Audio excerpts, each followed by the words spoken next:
There was never a direct response to the questions that we sent Mr. Salvini. Matteo Salvini described articles, and I quote, fantasy. Salvini guaranteed, and here I quote, never taken 1 ruble, 1 euro, $1 or 1 liter of vodka from the Russians. The fact that is that Salvini is still being paid by the Italian taxpayers as the vice chairman of the Codecom, who is a public body for the Lombardini region. Salvini was the person present at the Metropole, and he was managing the negotiation. The Lega has the majority votes in the Council of Lombardia. In September 2019, they got rid of a motion. They denied a motion by the opposition requesting the resignation of Salvini from Comecon. Thank you. Merci beaucoup, Monsieur Vergier. Thank you, Mr. Verginet. Further detail of your expose. Please stay with us. We'll have the questions and answers just after the contribution of the other people. Now from Vienna, we have Madam Nina Horacek. Madam Horacek, thank you very much for being here this morning. You are a journalist at the Viennese weekly Falter. You're specialized in investigation and the strategies of extreme right-wing parties, especially in Austria. You wrote Propaganda in Europe, the far right, and this has been got a prize in the category investigation. We've invited you to give us the key points of your investigation, looking at the hidden ties, and especially for the Ibiza Gate in Austria. Madam Horacek, thanks again for your presence, and I will give you immediately the floor for 10-15 minutes.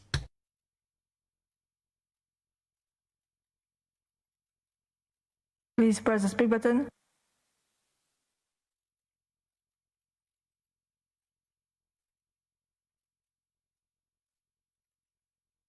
Ms. Horacek, you So, guten Morgen aus Wien. Good morning from Vienna. I'll disappoint you.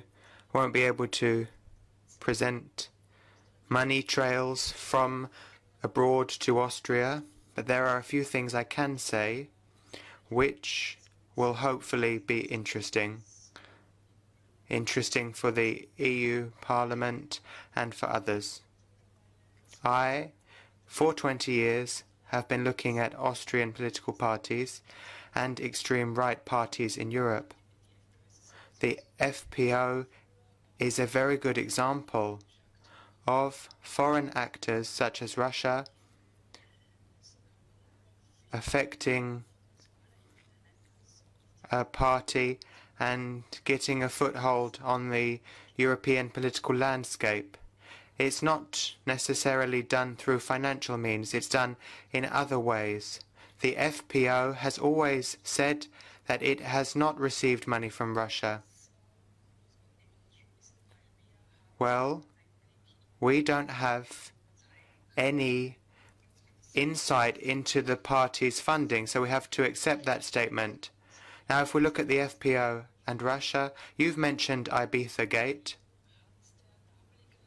The Vice-Chancellor of the time and head of the FPO, Heinz Christian Strache, said that back in 2005, quite a long time ago, when he took over leadership of the party, he heard from Vladimir Putin. The FPO, back then, had undergone a division which had weakened it, and it was not going to be a party of the government. Nevertheless, Russia was interested in the FPO. The Ibiza Gate video shows us that since 2008, the FPO has built up relations with Russia. In 2008, the FPO was quite vocal about the conflict between Russia and Georgia and was on Putin's side. It was quite surprising that a small opposition party in Austria was at a press conference in Vienna to take a position on the Russia-Georgia conflict. That was extremely unusual to have a press conference of that. There were also friendship invitations, friendship groups between the two entities, and there was a special secret meeting in Vienna. The previous FPO leader Strache also took part in that. The friendship between high-ranking officials of Russia and FPO officials also continued in December 2016. The FPO leadership went to Moscow at that time, and there was a 5-year organizational agreement signed between them, and the FPO said that they would further deepen Austrian-Russian relations and that they would try to get young people to be more patriotic and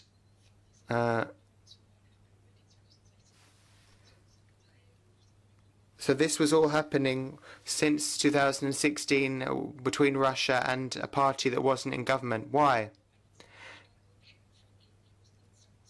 This party was speaking out against Russian sanctions, and in 2016 at the Moscow Ball in Vienna there was one politician from the FPO who spoke quite directly against the sanctions on Russia. In 2016 the FPO became part of government, and the FPO began at EU level to establish links with other far-right parties. And the FPO was saying these sanctions on Russia should be lifted. In the early 2000s, there were revolutions in countries such as Georgia, Ukraine, and Belarus.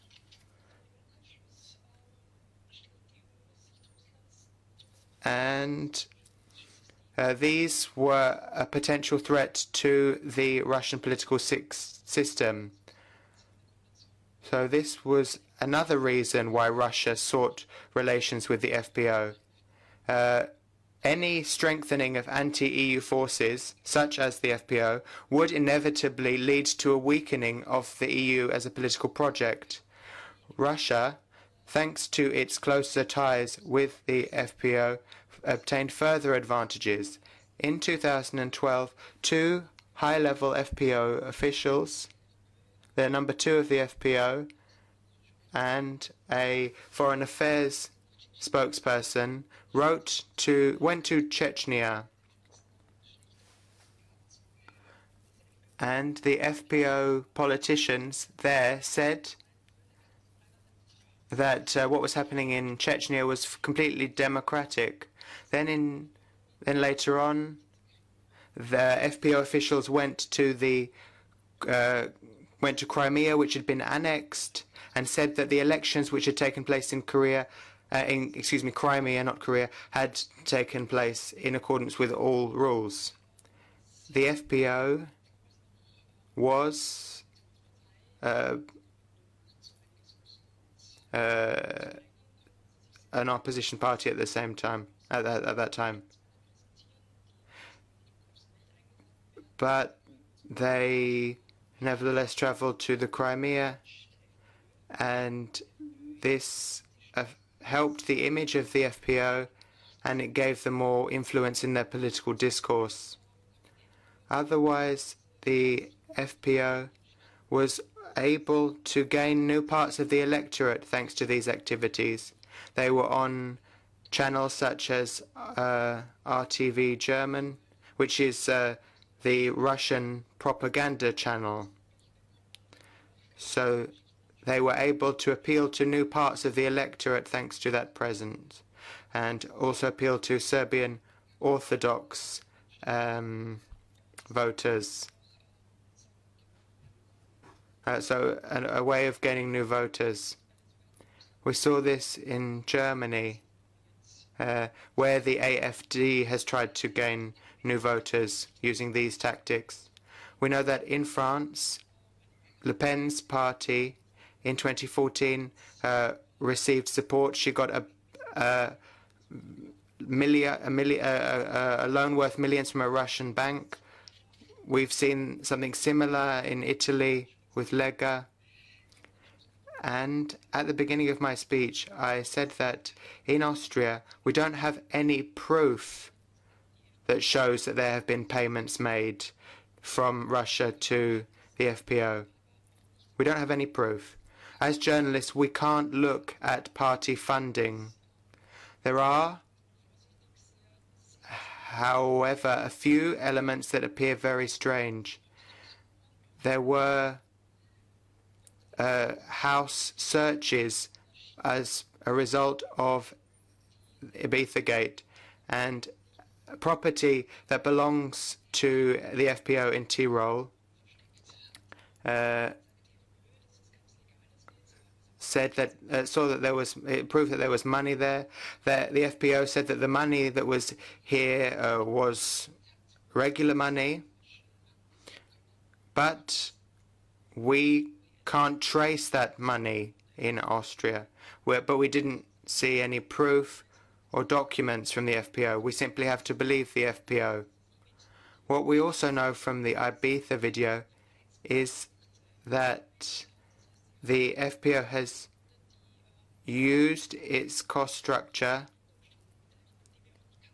to pay for certain things through associations. And in the video, Strache says that this money is used to maneuver past the Court of Auditors in Austria. What the Ibiza video shows is that that Strache and his number two are very welcome, are very open to receiving donations from Russian oligarchs. By way of conclusion, I just want to draw your attention to another aspect. You touched on it in your words of welcome. I've written an article on the propaganda wars in Europe and on far-right forces.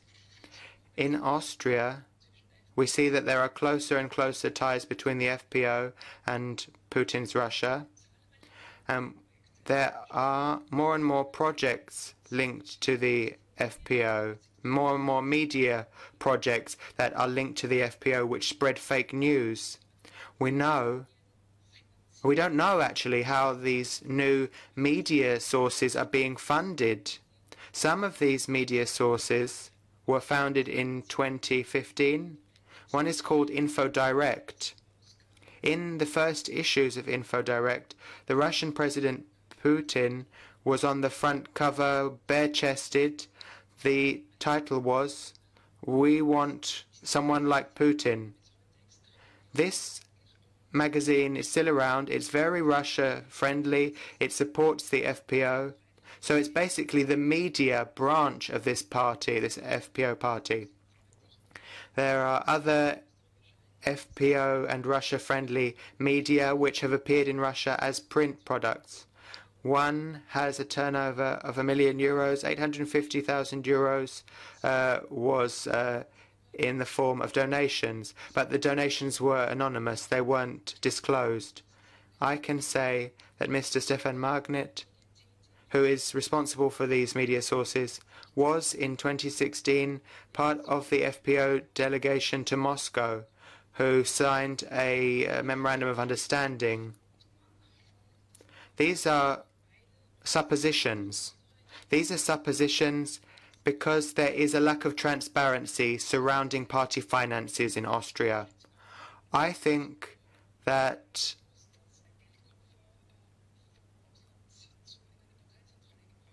you shouldn't just be able to bring money. What's happening isn't just money being brought or credit or loans. No, there's also the media side of things, anti-EU politicians being given a stage.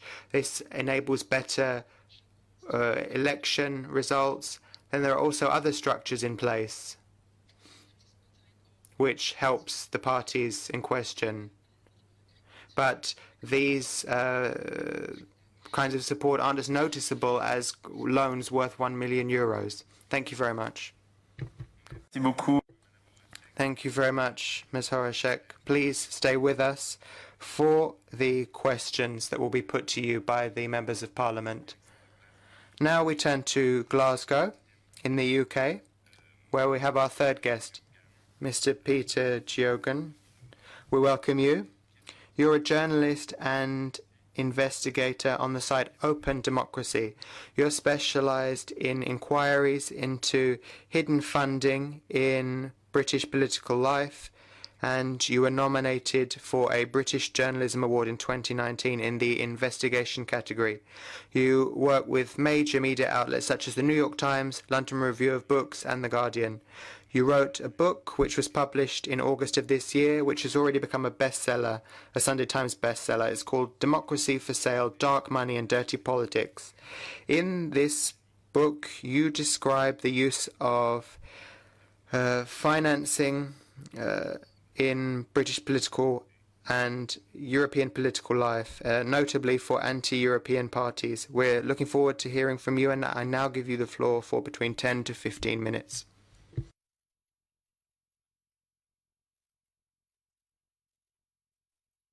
Mr. Geoghegan, please press the speak button. You have the floor. Thank you.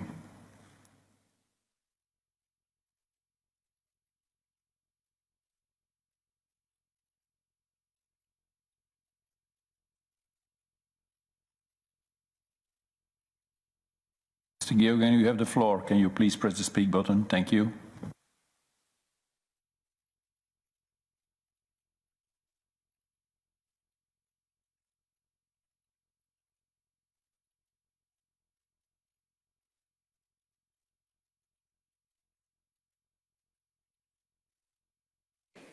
Yes. Hello. Sorry about that. My apologies. Hi. I run Open Democracy's dark money investigations, and in this, basically, as we've heard already today about kind of foreign influence in politics around Europe, it's worth noting that preventing foreign influence is kind of often the bedrock of electoral law in lots of countries across Europe, but we've seen strong evidence of interference and foreign funding, both in elections and politics more generally. And I'm going to talk a little bit about Britain and the Eurosceptic movement in Britain, and then I'm going to move on to talk about other European states, often focusing the way in which money can be channeled anonymously into politics. I won't be talking as much about Russia as others have talked about already before, but I will probably talk quite a lot about America and funding that comes in from America into European politics. My work in this issue actually began back almost 5 years ago during the Brexit referendum, which was the referendum in 2016 for Britain to leave the European Union.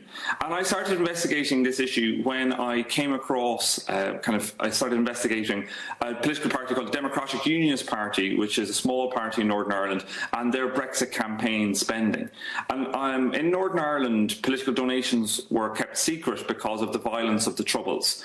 So there's a history of violence in Northern Ireland, so political donations were kept secret. But myself and my colleagues at Open Democracy, our investigation found that the Democratic Unionist Party had spent almost £500,000 during the Brexit campaign, mainly on adverts and on posters and on material, not in Northern Ireland, but in the rest of the United Kingdom, which is very, very unusual. And we discovered that this sum, which is quite a lot of money for British politics, had come from an anonymous source and had been channeled through a small off-the-peg company basically called the Constitutional Research Council. And it's not even a company, it's what's called in British electoral law an unincorporated association, which is a kind of a legal fiction that exists in Britain to allow people to donate money into political parties. And this organisation, the Constitutional Research Council, was headed by a man called Richard Cook, who was an unsuccessful Conservative election candidate in Glasgow. And 5 years later, we still don't know where this money came from because Cook has refused to say where it's come from. He's maintained it was all within the law, and there's no evidence that there isn't. As we've seen in other jurisdictions, there's a lot of issues with transparency in political donations. But Mr. Cook's business interests did draw a lot of attention and after our work on them. And we discovered that in 2013, Mr. Cook became the founding director of a wealth management company called 5 Star Investment Limited. And this business was majority owned by the former head of Saudi secret intelligence. Another director was a Danish man who'd been involved in a gun-running case in India in the 1990s. And this story is not the only question mark over funding of the Brexit referendum. The official Leave campaign, which is called Vote Leave, of which the Prime Minister Boris Johnson was a part, broke the law by overspending in the referendum as well. And in Britain, the maximum fine for breaking electoral law is just £20,000. So in the case of Vote Leave, they overspent by almost £500,000, but were fined just a tiny fraction of that. The Brexit referendum has also potentially opened the door for a lot more foreign money to come into British politics. In September 2019, the National Crime Agency, which is the task force that reports on these issues in Britain, launched a report on an investigation they'd launched into a man called Aaron Banks, who was a major donor of the Brexit referendum. And this followed concerns about whether Mr. Banks was the source of the millions of pounds he'd given to the Leave campaign, and also about his relationship with Russia. The National Crime Agency found no evidence of any crimes committed by Banks or any kind of concerns about his relationship with Russia. But the agency, which kind of specialises in complex financial transactions, found that Banks' main Brexit campaign vehicle had actually been funded by another company that Aaron Banks owned that was based in the Isle of Man. And so the National Crime Agency had found that this money had come through an offshore source. They decided this was okay, but British electoral law prohibits firms outside the UK or Ireland donating to political campaigns. But because Aaron Banks was a British voter, and so he was a permitted donor and a beneficial owner of the Isle of Man company, no laws had been broken. This amounts to a tacit acceptance that companies in offshore jurisdictions can donate to British politics. It means that foreign interests could set up shell companies in Britain purely to fund politics. And there's evidence that this has been happening already. In 2016, a far-right British party called Britain First created a UK shell company to hide £200,000 worth of donations. And one of the big issues in Britain is the vast offshore empire that runs through the City of London is tailor-made for secretive donations. So as offshore companies become conduits for political donations, it's very hard to tell where money has come from. And at the same time, what we've seen is that British parties have become increasingly reliant on foreign donations from people with strong ties to third countries. This is particularly the case with the British Conservatives and Russia. The Tories are increasingly dependent on Russian donations. So Boris Johnson has refused to comment on why Lyubov Chernukin, whose husband is a former finance minister to Vladimir Putin, has paid more than £200,000 to play tennis with him in recent years. And Lyubov Chernukin alone has donated £1.7 million to the Conservative Party. But what we do know, thanks to the recent FinCEN leaks, is that Chernukin's husband received $8 million from an oligarch close to Putin's inner circle shortly before the Brexit referendum in 2016. And obviously we've heard a lot about these Russian ties to the Liga, and we've seen similar in other countries as well. But and I think these are all really, really important. But one point that I think is worth stressing as well, and I've kind of discovered a lot in my work, is how what might be looked at as non-political funding and advocacy work supports political agendas and influences policy. Dark money funded groups in the United States, so this is groups that don't declare their funding and are then able to donate into Europe, into Britain, into other countries without declaring their funding.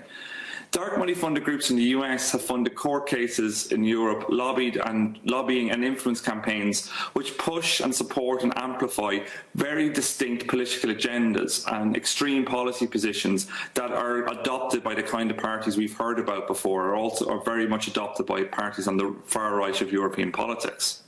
And at the same time, European far-right leaders, people like Viktor Orban and Matteo Salvini and others, benefit from networks of funding and support that go across national frontiers through pressure groups and opaque finance vehicles. And many of Europe's populists have close links to the US Christian right. And it's worth noting some of the richest organisations on the US Christian right have spent tens of millions of dollars. Recently, Open Democracy found that since 2007, US Christian right groups have spent almost $90 million in Europe. That's more than anywhere else outside of the US. And this European spending has been led mainly by two groups that focus primarily on the courts. One is the ACLJ organisation, which is headed by Trump's own personal lawyer, Jay Sekulow. The ACLJ's European branch has intervened to defend Italy's position against gay marriage, and it's also intervened in at least 7 cases involving Poland, including at the European Court of Human Rights, to defend the country's conservative policies against divorce and abortion.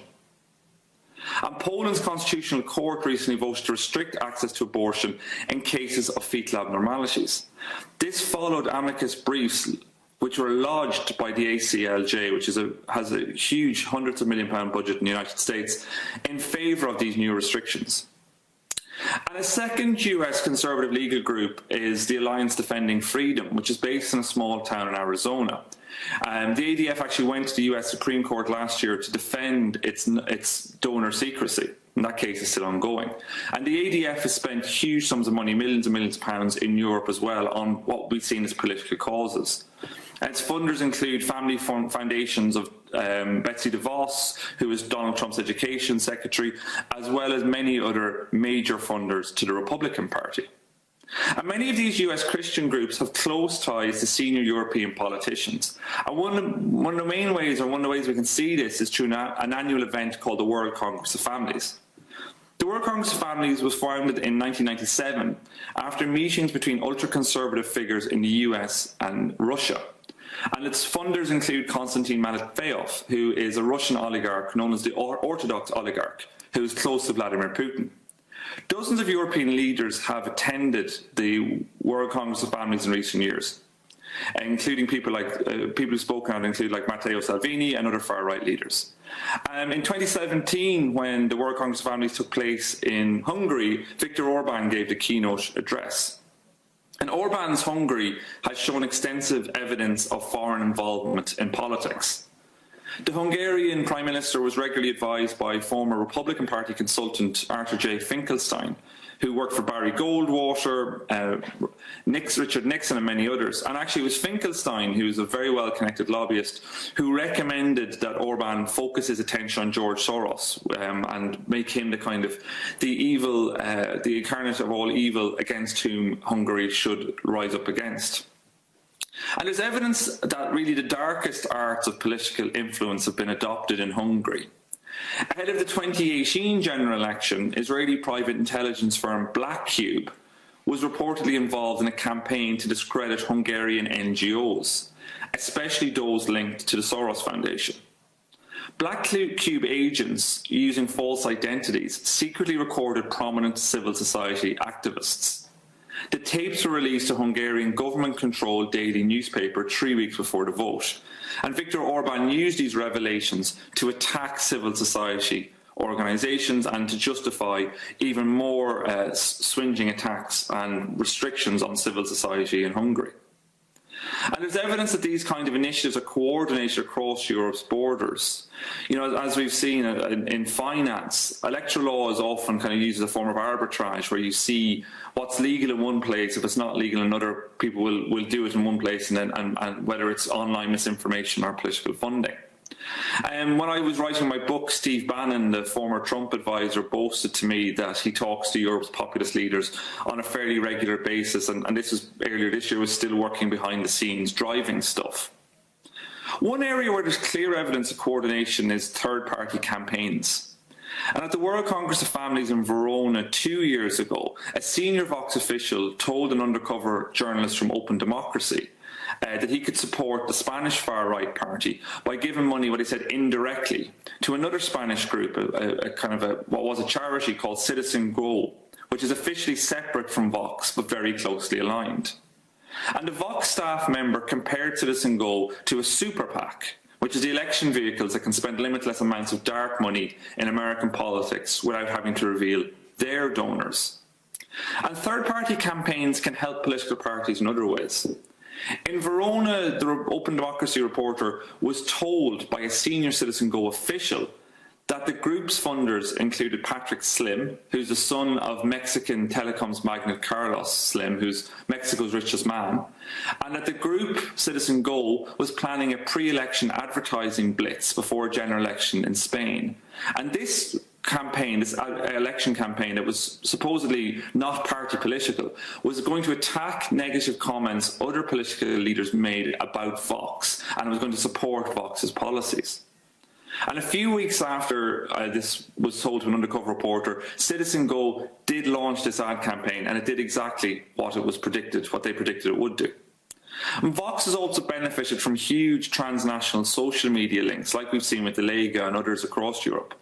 Many of the most prolific pro-Vox accounts display behaviour that digital researchers would call unusual. They often publish identical posts that look like they're spontaneous but are in fact coordinated. There was one instance, thousands of pro-Vox accounts tweeted images of a riot that was said was happening in a Muslim district in France, but actually the riot was taking place in Algeria. And through these third-party campaign groups, whether it's the World Congress of Families or Citizen Go, it becomes increasingly possible for parties to push out messages and for anonymous money to flow into political causes in ways that are even more difficult to see than just when it's going into political parties. And when I was writing my book, I spoke to Russ Feingold, who was the Democratic senator from Wisconsin who was involved with John McCain in writing the McCain-Feingold Act, which was tried to end dark money in American politics and was eventually overturned by the famous Citizens United decision in 2010. And Feingold said something very interesting to me, I think, which is worth kind of reflecting on. And Feingold said that the kind of groups that we're seeing and we're talking about today, these are international actors, oligarchs and others, who are trying to control the political processes of other countries. And even if you're a nationalist, one would think you'd be a little bit concerned about that. And I do think we should all be concerned about the extent to which we are seeing transnational use of political funding, both through parties and third-party campaigns, to change politics across Europe. Thank you. Thank you very much. Merci beaucoup pour votre présentation. Thank you for your presentation. I'd now like to give the floor to the coordinators and MEPs. We'll start with the EPP, Mr. Lennertz. Yes, thank you. Thank you very much, Chairman, and thanks to all three of the speakers for their interesting contributions. I was reading an interview with Mr. Verdine, where he also said that it's very strange that his research got so little media attention in mainstream media, and also in the case of Nina Horček, I read with her nomination for the press prize that the nominating committee said that it's strange that such a story did not get more attention in mainstream media from the beginning. So also on that case, how do they reflect on the link between this kind of investigative journalism and mainstream media, and how can we get these stories to a broader audience? Because I think it's very important that many more people learn about the background of these stories than just in these kind of committees or in specialized journalism. On the first case with regards to Salvini and Russia, I understand that indeed there has not been any proof yet that has actually happened, but it's of course very clear that this is something very worrisome. And how can you make the distinction there, for instance, between political funding or personal enrichment? Where does because it could, the way I understand the story, it could be either way. To Nina Horček, I'm sorry, I'm going to be quick, Chair. A lot of questions, but maybe one. You wrote a book, Informiert euch, on inform yourself for young people, how to stay up to date without being manipulated, to increase the competence, the media competence of young people. What kind of lessons could be drawn from that as well? Because increasing youth competences, media competence of our young people are, I think, a crucial point of our committee as well. And then maybe finally, I'm quite shocked, Mr. Geoghegan, that the Conservative Party receives $3.5 million in funding from Russian sources, Russian donors, and Also there, I haven't heard lots of media scandals about this, but what can we do about that? And you had a beautiful Moby Dick poster behind you, and one of my favorite quotes from Moby Dick was always, "I'll try all things and I achieve what I can," which should be the motto of this committee as well, because I think one thing we want to avoid is banning something and then end up with an American situation of super PACs and PACs where everything is even darker and more secretive than through real proper means. So what could we do also on a European level to address the situation without increasing and making it even worse? Thank you. I apologize for being so long. It's okay. Mr. Majorino, Monsieur Majorino for S&D. Si vous nous entendez, la parole est à vous. Grazie, Presidente. Thank you, Chairman. The picture that emerges from these three contributions is really disturbing. I'd like to thank my guests for the details and the precision of the information given to us. Now, we have to understand how, from the mandate, whether we're just dealing with unacceptable behavior on the political level or actual interference from outside of the EU, where they come and they interfere in Europe thanks to the complicity of politicians acting in the member states. And for this reason, I'd like to ask Stefano Vergine whether he could go back to one point he made. I know very well, and in Italy it's a well-known fact, that Savoini, but I'm sure D'Amico and other members of the Lega are, fully represent Matteo Salvini's political movement. Savoini is actually receives resources from the Lombardia region. Now, what I want to understand is whether the people who met in Russia, the group of the Russians met in Russia, are to some extent can be connected to Putin's entourage or other members of the government, the members of Putin's government. That it would be interesting to understand that in order to see whether we're dealing with an action interfering from the outside with internal support. And I'd also like to say that Savoini was the spokesperson for relations not only with the Russians, but also with the German extreme right.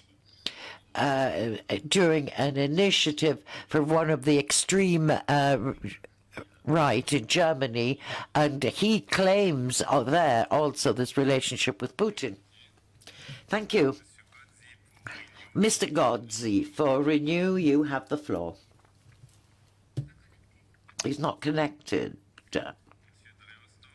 Mr. Dreosto for ID, if you can hear me, you have the floor. Thank you. I'd also like to welcome the members the guests who came today explaining their investigations, because as I believe that today we haven't picked up details allowing us to understand how we can act in the elections. We've rather listened to a legitimate narration of journalists' investigations. Of course, Mr. Vergine also spoke practically exclusively of the Lega, and I feel called into question here. I'd like to specify for the colleagues listening to us that this investigation, there's an ongoing investigation of the magistrates, and we have to wait for their results. Because if what appear to be these coincidences, these discounts and sums, I think that the magistrates will have to work a lot to try to find connections and have some results, because they are a coincidence. We've been looking for money for years now without finding the money. Probably the solution is there. The money doesn't exist. Here they're just exasperating, legitimate journalistic investigations that lead, however, to a book deal and its consequences.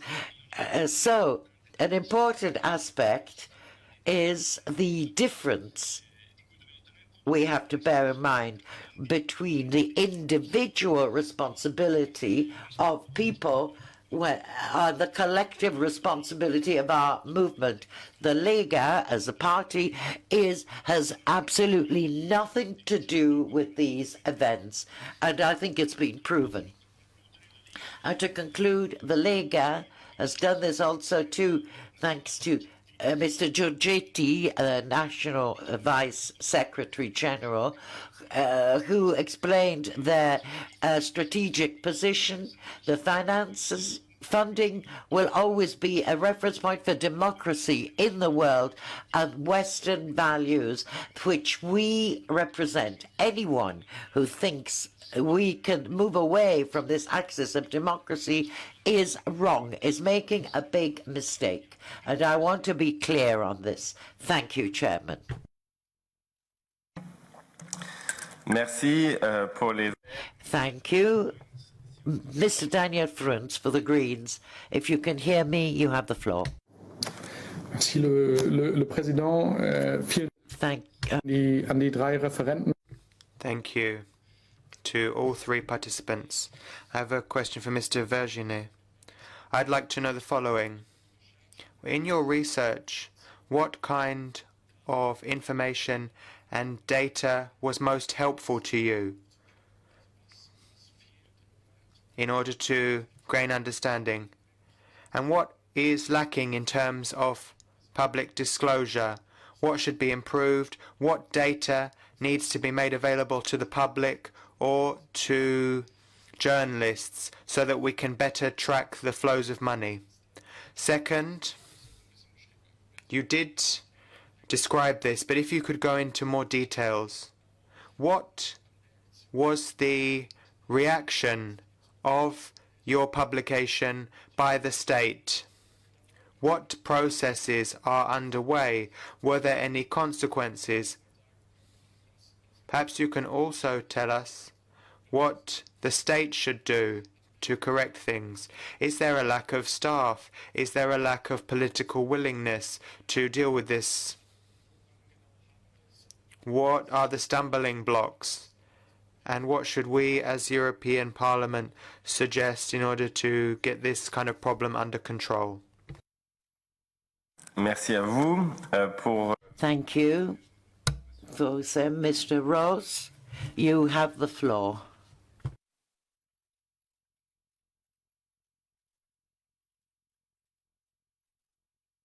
Monsieur Ross, vous avez la parole. Appuyez sur le bouton. Mr. Ross, you have the floor. Press, touch the button, speak. Press the speak button.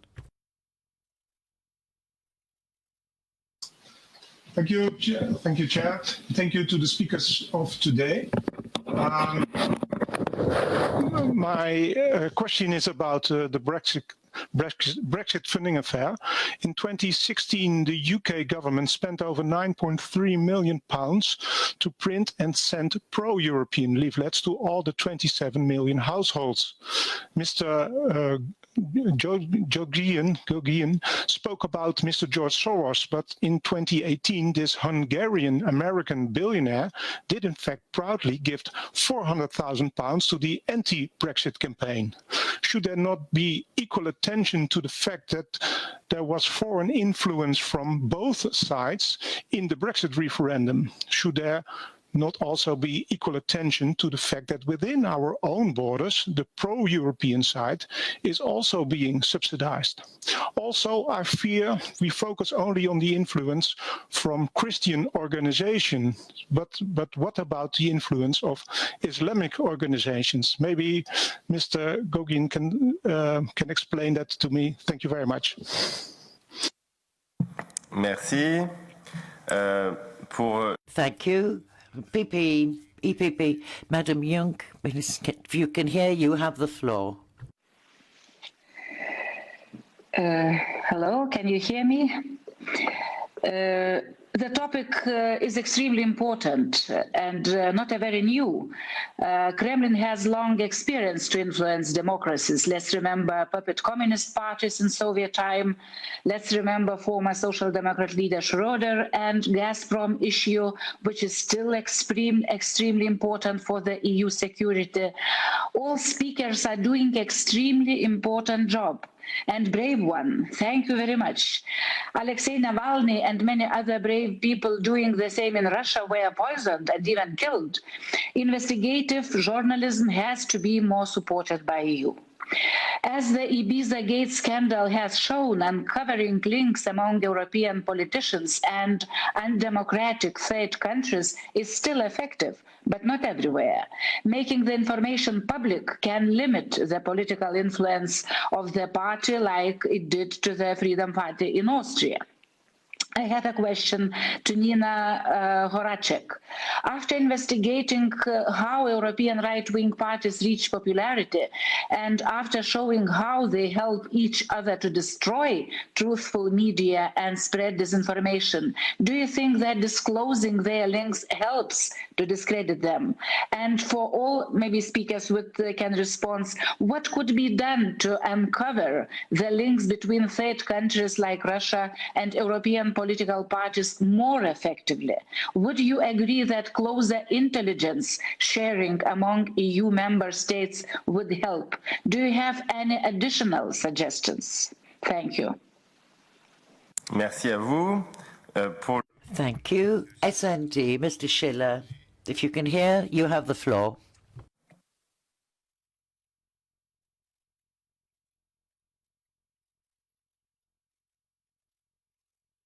Diese alle drei Inputs, obwohl ganz unterschiedliche Fälle. We hear about different cases here, Salvini, Russia and Brexit, but similar patterns emerge.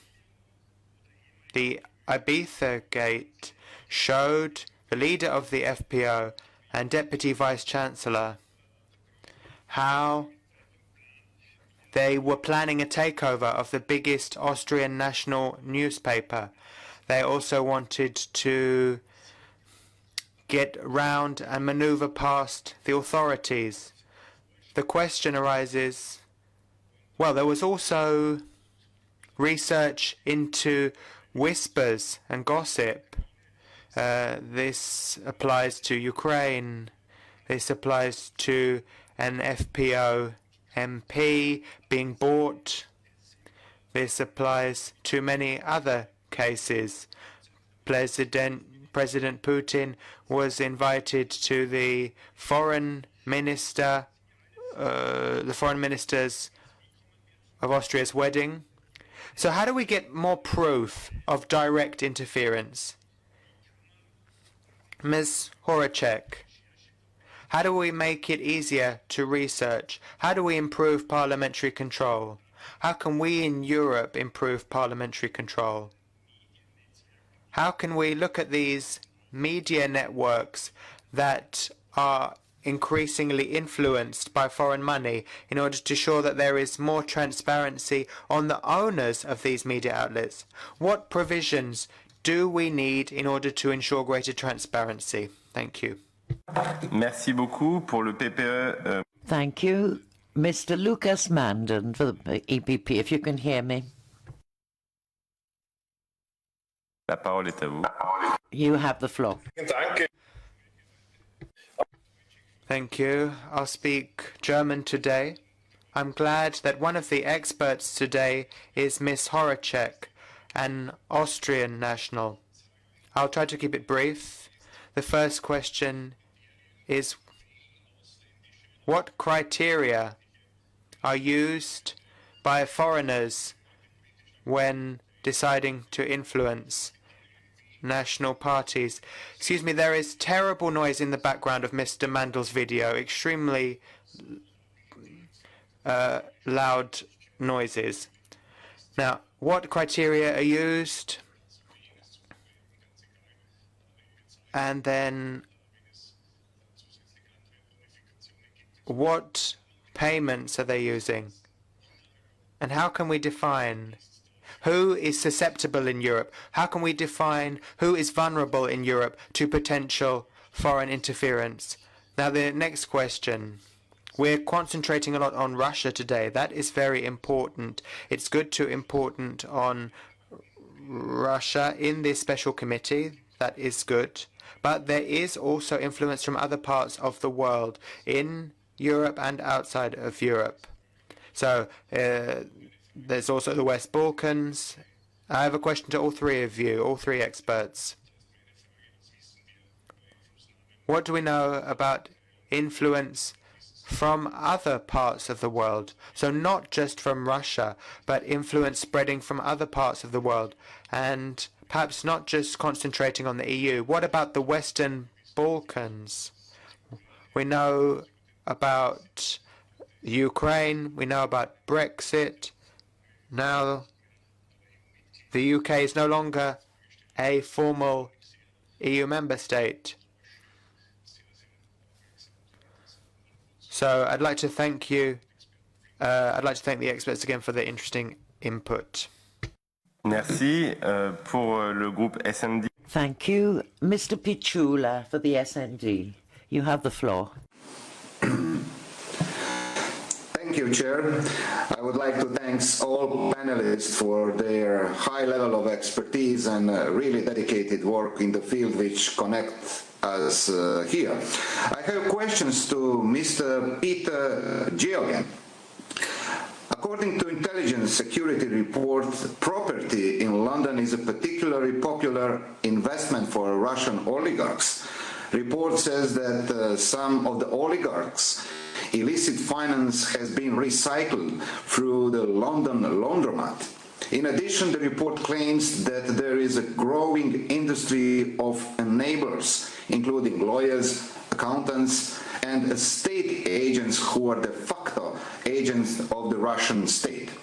Just for your information, the other day we hosted in the European Parliament's AFET committee a group of Russia opposition activists. They say that one of the best instruments to combat Kremlin's interference is to slap Russian oligarchs hard to their pockets. My question, what should UK government do to combat the influence of Russian money in the UK politics?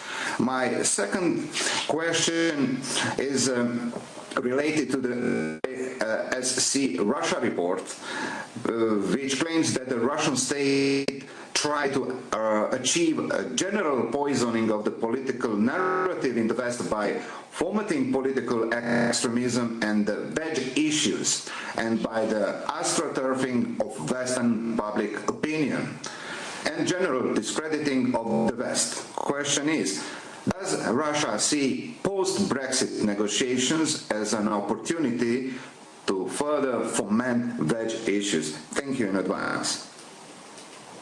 Merci pour les Verts, Madame Fiola. Thank you, Madam Fiola from Kamintobad, and you have the floor. Thank you. First of all, I would like to ask everyone not to use this terminology, mainstream media, why this is already the rhetoric of the right wings, and I would rather ask all of us to speak about qualitative media and why they are diverse and have very different opinions to share, and it's not mainstream. So, dann das Zweite, was mich wirklich sehr interessieren würde. I would also like to hear a bit more from the Italian colleague. My screen is frozen. I hope you can hear me. Yes, we can, says the interpreter. To the Italian colleague. After identifying the people who were involved, can you hear me? Yes, we can hear you, reassures the chair. Yes, we can hear you. Could you hear me? Yes. Yes, okay. Well, I don't see you and hear me. Was der italienische... So, the question to the Italian colleague. So you found something out, and then in Italy, after the identification of the figures from Lega Norte who were involved, were there any changes to the legislation? Were there criminal proceedings? The ID colleague has said that there is a process or a trial underway. Can you say anything about that? Now a question to Ms. Horacek. Can you say anything about the financing of the AfD, the Alternative for Germany? Is there any involvement between the AfD and Swiss banks? I would like to hear a bit about that.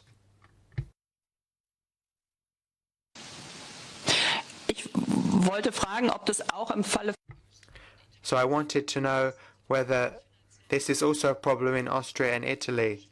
Is there money going to those two countries via Switzerland through made possible by liberal Swiss law, and that makes it possible to funnel secret money? And I also want to know, Ms. Horacek, whether you've looked at the Wirecard scandal. There have been some links between Austria and Wirecard. There are people from the security services who work closely with Russia. So, as you say, this isn't just about financial transfers, it's also about an undermining of security structures, including in Austria. In Austria, for some time, there has been a lot of influence exerted by the Kremlin and the Russian secret services on Austria. How do you evaluate that against the background of what you've said, against this background of anti-European structures, influenced by RT, Russian TV, Deutsch? So how do you link this to Wirecard? How do you link this to Masalek and other financial structures and the Kremlin and their links with Austria? Merci beaucoup. Pour le SND, Monsieur. Thank you. For the SND, Mr. Sanchevamo, you have the floor. Oh, sorry. Il est là. C'est normal qu'il n'ait pas connecté. Sí, gracias. Decía que quería, como en otras ocasiones, en este. As in other situations, I wanted to say that this is a point that I wanted to specify my activity in the media, not only interference in the political parties, but also in the electoral process. I think that that is a very specific characteristic because, as we've said on other occasions, many citizens vote and they forget about political information for 4 years. Then they reconnect with information when you have the campaign. So at that point, they're more vulnerable. They get good and bad information. They are it can be manipulated easily during that period. So I wanted to say, is there anything that differentiates the way in which this irregular funding tied to the campaign? Is there a specific type of interference during the usual political activity, and what happens when there's actually an electoral campaign on? I wanted to comment with Mr. Gogan the situation of Vox, the Spanish political party that had foreign funding. They recognized it directly, and it was also said that Vox could, or some political groups around the Vox might be donors as citizens go and sling. I would like to know whether you have any opinion on this, on the point of view of these extreme right ring parties in Spain with foreign funding they admit to. Thank you. Merci beaucoup, Madame Gall. Thank you, Madame Gall, for the EPP.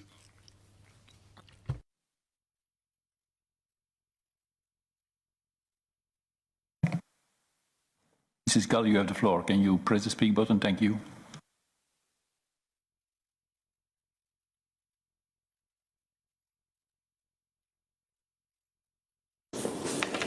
Can you hear me now? Okay, Thank you, Chair. Okay, you have the floor. Thanks. thank for the participants for their very interesting speeches, remarks, especially what's about Russian interference. It was very interesting to hear it. Though I have a question, a concrete question to the last speaker, to Mr. Georgiagan. On the issues, I think he mixed a bit in things which were not the same level as those previous issues. I'm asking him about when he speaks about NGOs, Christian NGOs, Christian organizations and their interference. I think it should be then mentioned all the other NGOs and other organizations which on other ideological basis actually do the same thing. Otherwise, it seems that the whole interpretation is a bit biased. So I don't understand why not speak about all those NGOs like the open societies, which also have a very important interference in different countries and in different sectors. I think we can say that it's an impartial approach only if you look at those issues as well. Otherwise, I think it's too ideologically biased and cannot be considered founded what just has been said. Thank you. Merci. Pour une fois que nous ne sommes pas très en retard. Thank you. Seeing that we're not running too late, I'd like to take the opportunity to ask a question to our three guests. What kind of change could you envisage in order to have a greater transparency of political funding in the law, the legislation of the various countries, and even at the European level? For Mr. Georgian, I have a question.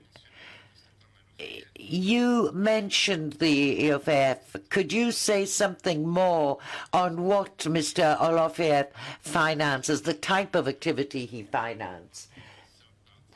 And then also this funding of third parties. Are there other cases in Europe you saw, apart from Vox, in Europe and Citizens Goals? And if yes, what type of practices do they? Could you elaborate on this?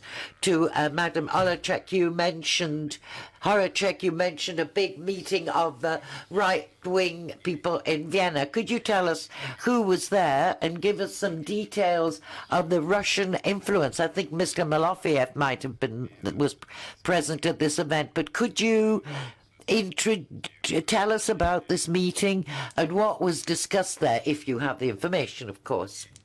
Oh, and of course, you have the floor now. We'll keep the same order. We'll start with Mr. Virginie, Madam Horacek, and then Mr. Georgian. You have 10 minutes each.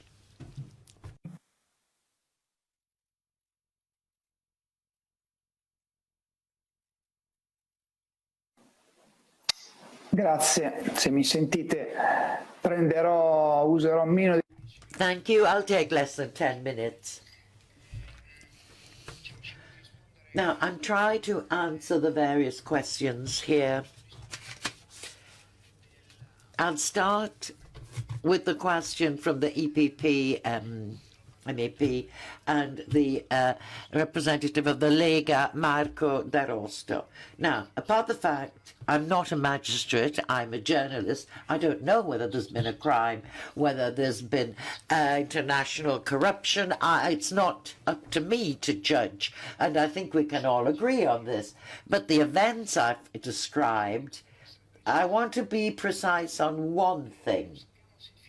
We don't know whether this money actually reached the party, but the fact that there was a negotiation to fund the Lega with €1 million from Russia, there are no doubts. There was a negotiation. This is proven by the recording and by the documents we published. And we've also proven that this negotiation was managed, and a member of the Lega, Gianluca Savoini, So when Mr. D'Osto says that you were talking about, we described situations that did not exist, he is incorrect. We don't know whether the money actually arrived. However, we can say with certainty that the negotiation did take place.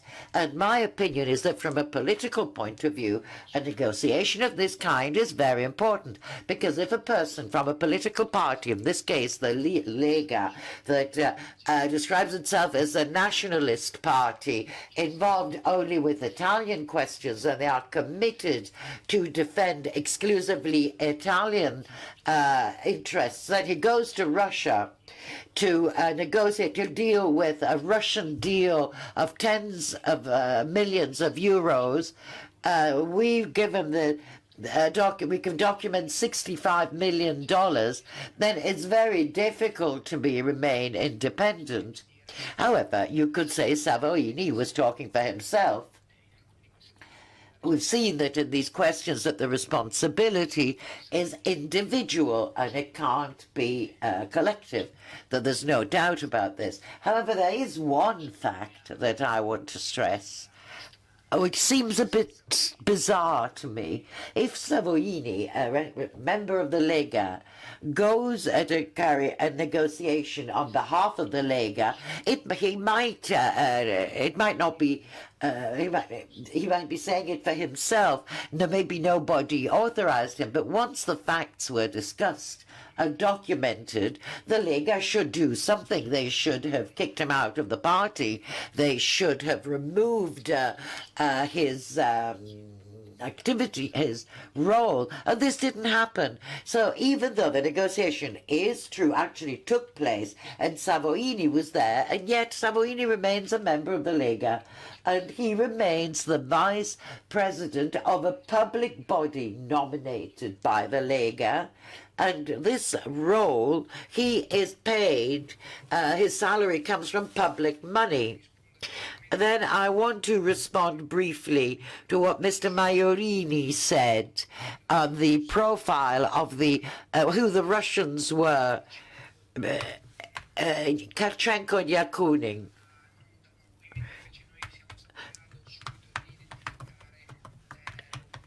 We identified one immediately, Yakunin.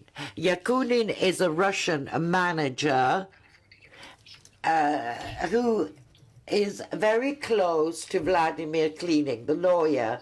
We got this from local sources. Now, it's interesting, this coincidence, that the evening before the meeting at the Metropole, the offices of Vladimir Klining, without publicizing the event, Mr. Salvini, the leader of the Lega, met with the then vice president of the Russian Federation, Dmitry Koltsak.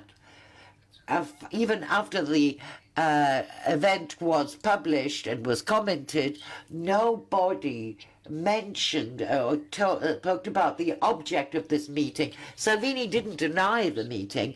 The day after, Mr. Savoini was at the Metropole negotiating the sale of fuel oil by which the party would be financed. Now, I have to respond on the ongoing investigation. When I tried to explain, following the what was said in the book we published, the magistrates in Milan are investigating. This investigation is still ongoing, so it's behind closed doors. I've read some articles. There are 3 investigated, the 3 people present at the Metropole, Mr. Savoini too, and one of the accusations is international corruption, as we explained in the articles, and as is documented by the recording. Part of the discount through which the Lega would have been financed would have gone back, according to the program, to the 3 Russians. Would have been there to thank them for this, their consultancy. And this is what the accusation of international corruption is based. Now, more in general, useful tools to trace funding coming from third countries to Europe. The cases I discussed personally, even if there were the best tool for tracing these funds, I would imagine that the negotiation would have gone on anyway, because that was not a traced funding. They were talking about financing a party through buying and selling fuel oil. So at this point, it was rather vague. So I think if someone wants to do this in the future, it'd be very difficult to stop them with legal tools. However, the thing I studied with my colleague on funding politics went well beyond the Lega and Russia, but touched other parties that have been mentioned today. I believe that a European database, including all private donations towards political parties or politicians, would be very useful. I would like to say that there is certainly a loophole that is often used, and I found it in lots of work that's been carried out. Instead of funding directly the party or the political representative, private companies often finance their foundation or a foundation close to the party or an association close to the party. And as the only traced funding, at least in Italy, is what arrives to the political party, the only data we would have was how much money the association or the foundation has given the party, but we don't know where the money from the foundation comes from. So more information on foundations and associations would certainly be useful. Thank you. Merci beaucoup. Thank you very much for your answers. I now give the floor to Ms. Horacek. Vielen Dank. Thank you very much. So I'll start with the meeting that happened in 2014 in Vienna. It was a secret meeting, but the Swiss media reported on it. There were participants, including Strache, head of FPO, and the second in charge of the FPO. There was also Maréchal Le Pen, who was present.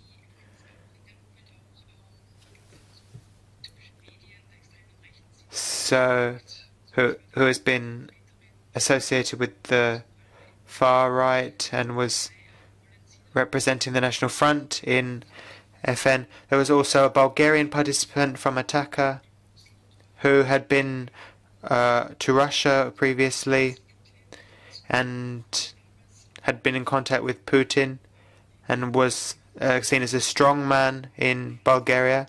Then there was Alexander Dukin, who was chair of the Eurasian movement, also popular among the FPO, and is considered a right-wing extremist.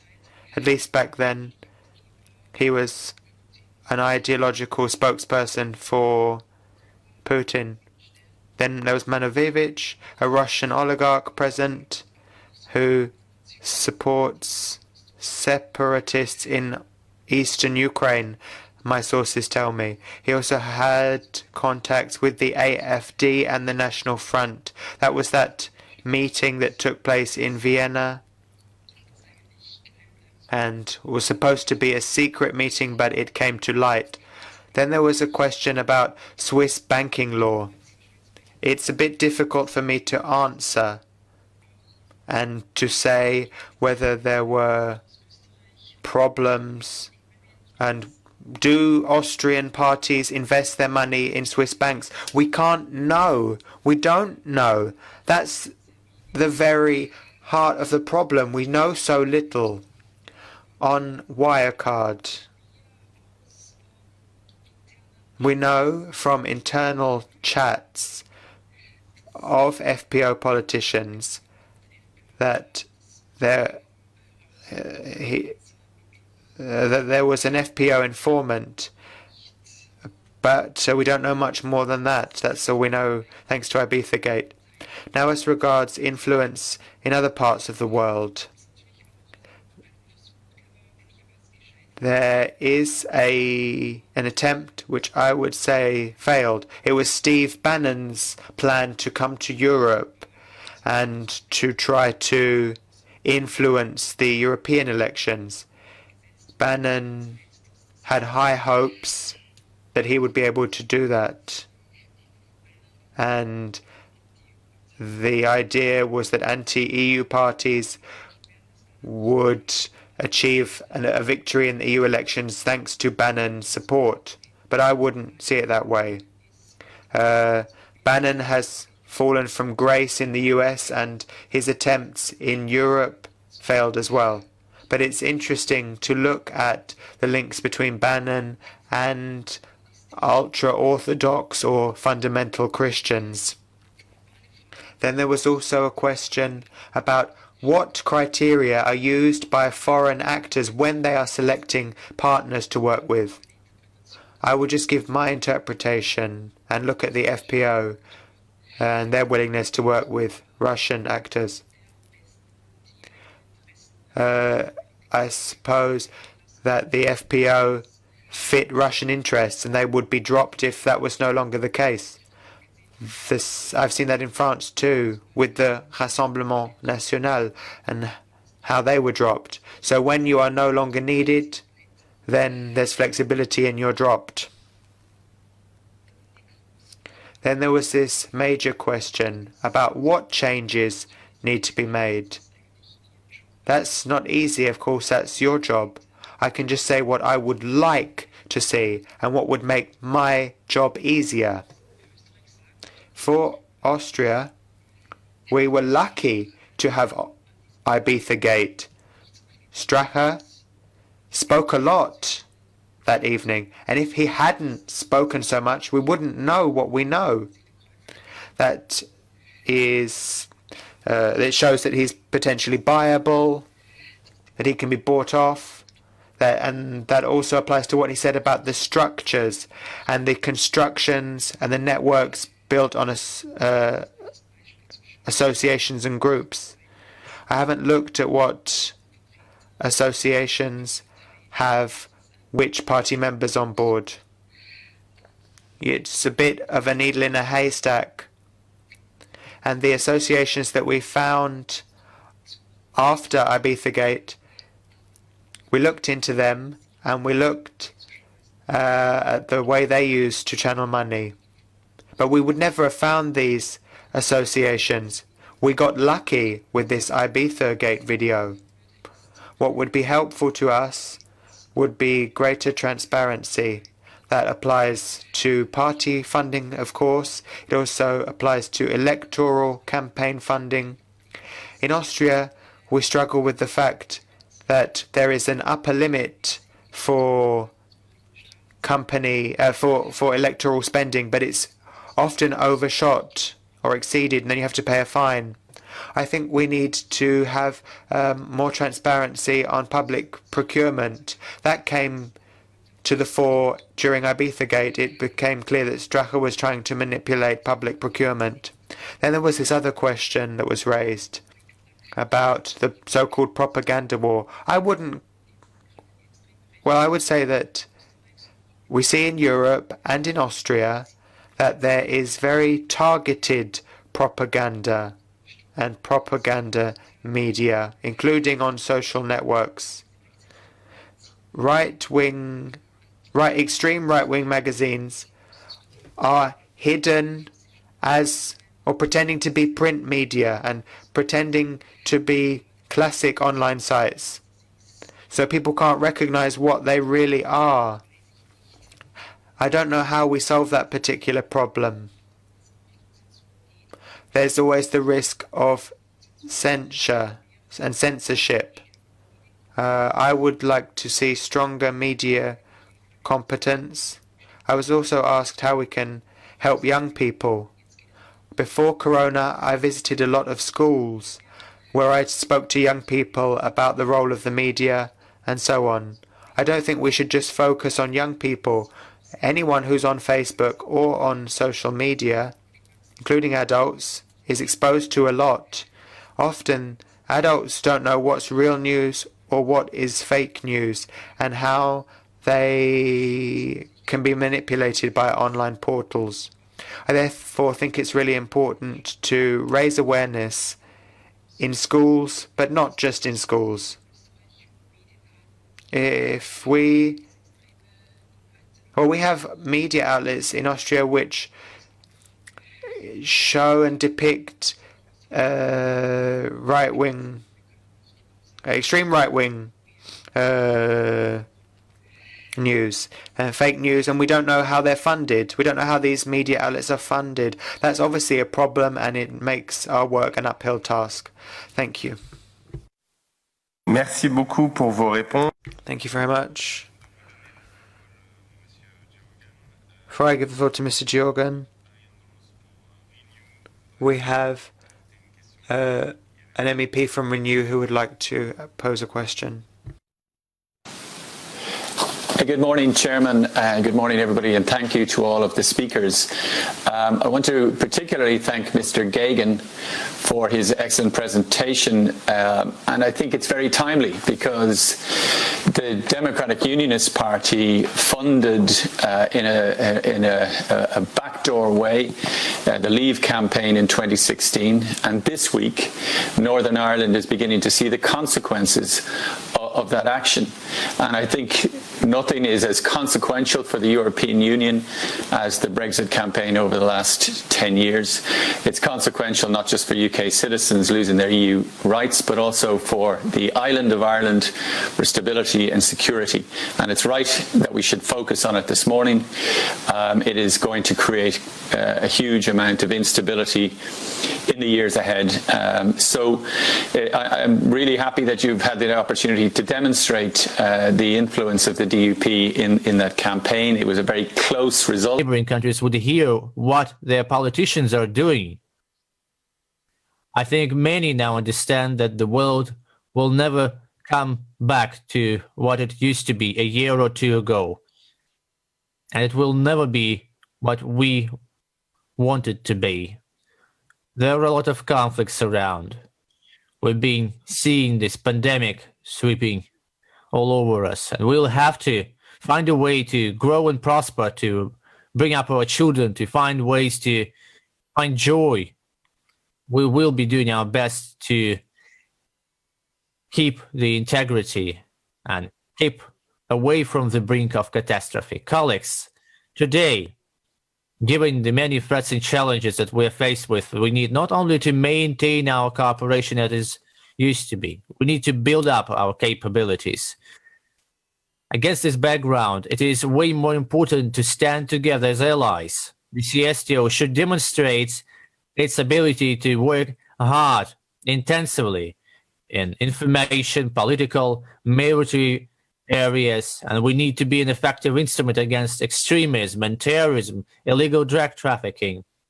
We need to be proactive, and we need to avert any social conflicts. We need not only to be quick in circling out new challenges, we need to respond to them promptly. We need to stand closely in terms of collective response to any threats and challenges. And I think that we will succeed. And I would like to highlight the fact that we still continue holding our meetings, even though we do that online. The situation requires us to meet face-to-face. Given the recent events, we need to discuss the prospects for our work so that nothing of what we have been seeing lately will happen anywhere else. There is no reason to pacify ourselves, to say that everything's going to be okay. And I hope you understand that. So let's agree on a date and let's meet in a broader circle, not only the CSTO members, but as just Vladimir Putin said, there should be our partners and there should be like-minded nations who believe that there are these threats and challenges that we need to face together. Thank you.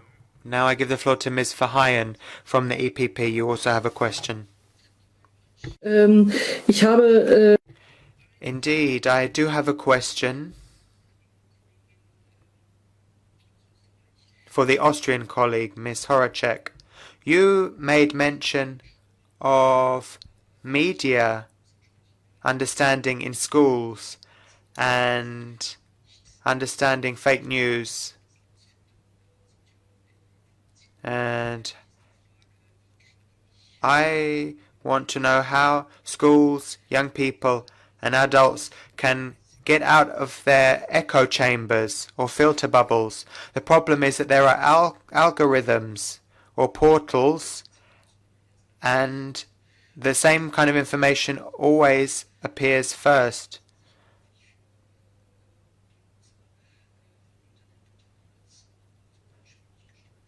So these filter bubbles work in that way, and people always click on the first thing that is offered to them.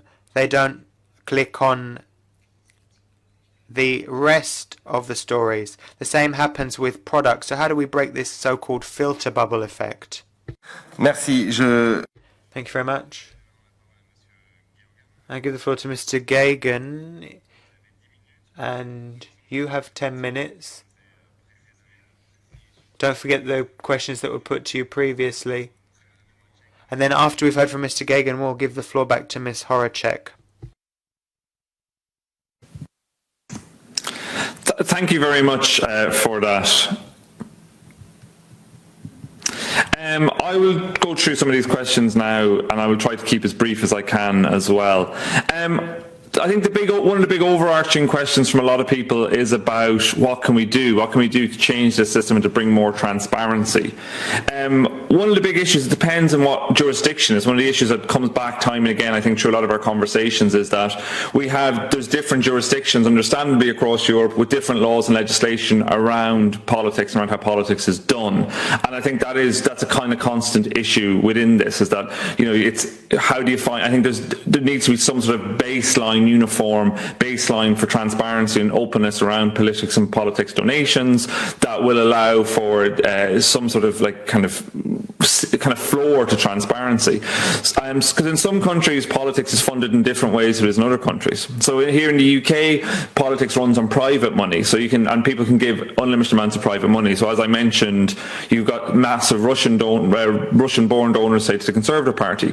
One way around dealing with some of that stuff is to bring in things like minimum donations, like they have in some other countries. The minimum donation in Britain could be, say, £10,000 instead of an unlimited donation. I think that would help limit the amount of access that people can buy, because that's one of the issues that we see in Britain in particular with donations, is that people effectively can buy access through political donations. Another issue, I think, to bring more transparency is to change the way we even think about how politics is done. I think we have a tendency to look purely at election spending, and Barry Andrews raised that point in his intervention. We look really just at things that happen in the run-up to votes, but actually politics, as we all know, is becoming increasingly a kind of constant issue. There's a kind of constant campaigning. So I think there needs to be transparency in money going to the political process throughout at all times, rather than just something that narrowly focuses at election time. In terms of vulnerabilities in electoral law, Ireland is going to be, and you can tell from my accent, maybe I am from Ireland as well, and in my work looking at the Democratic Unionist Party, I was able to show how a significant sum of money anonymously funded through the Democratic Unionist Party had a big role to play in a UK-wide election and referendum.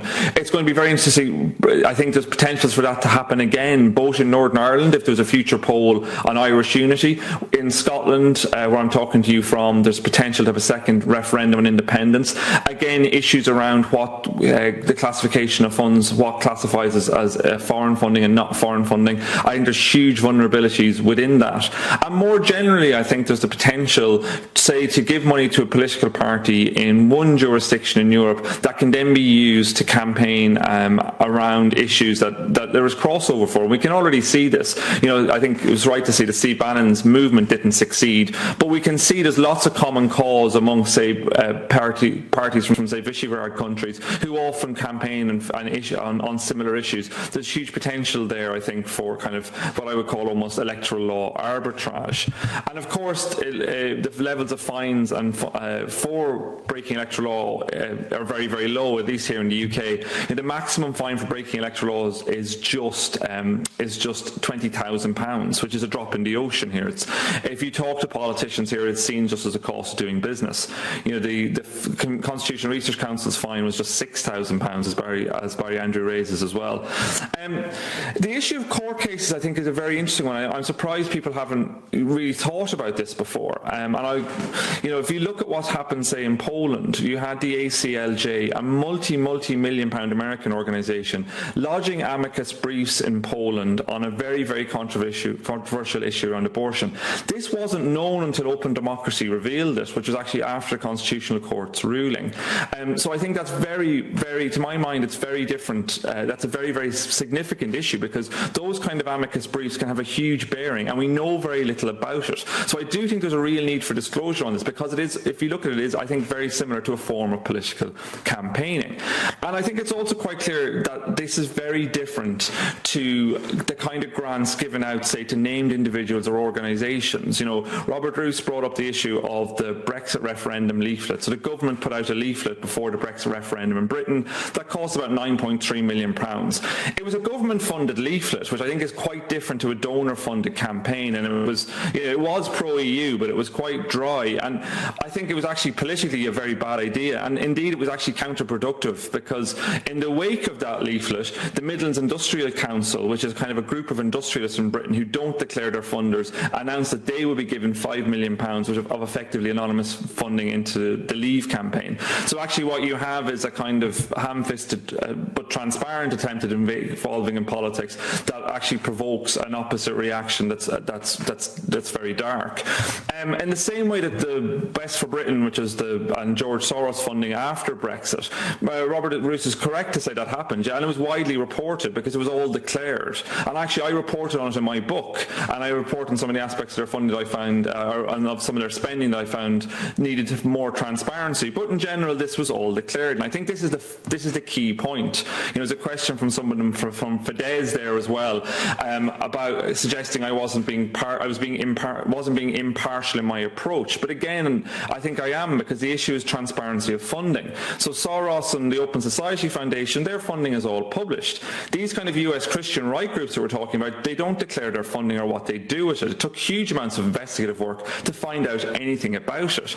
And that kind of work might be the last we find about it, because a lot of these US Christian right groups have now declared themselves as churches, which means they have to provide even less transparency than they would have they had previously as charities. So we won't in future be able to even know about some of this work at all as what's happening in Europe, which I think is very concerning. And I think thinking about things like court cases and disclosure on court cases might at least try to offset some of the difficulties that will come down the track from legislative changes in America. In terms of the Russian laundromat, the Intelligence and Security Select Committee investigation, a report into Russian influence in Britain, is really very damning. It concludes that Parliament and senior kind of official bodies turned a blind eye to the role of Russian disruption in politics, but also more generally the way in which huge amounts of money have funneled into London from Moscow, especially in the last 20 years. And there's lots of things I think that could be done to stop this, one of which is actually to do with financial regulation, much greater financial regulation, the HMRC and the Companies House really clamping down on this, because what we see is huge amounts of companies formation goes on from Russia in London.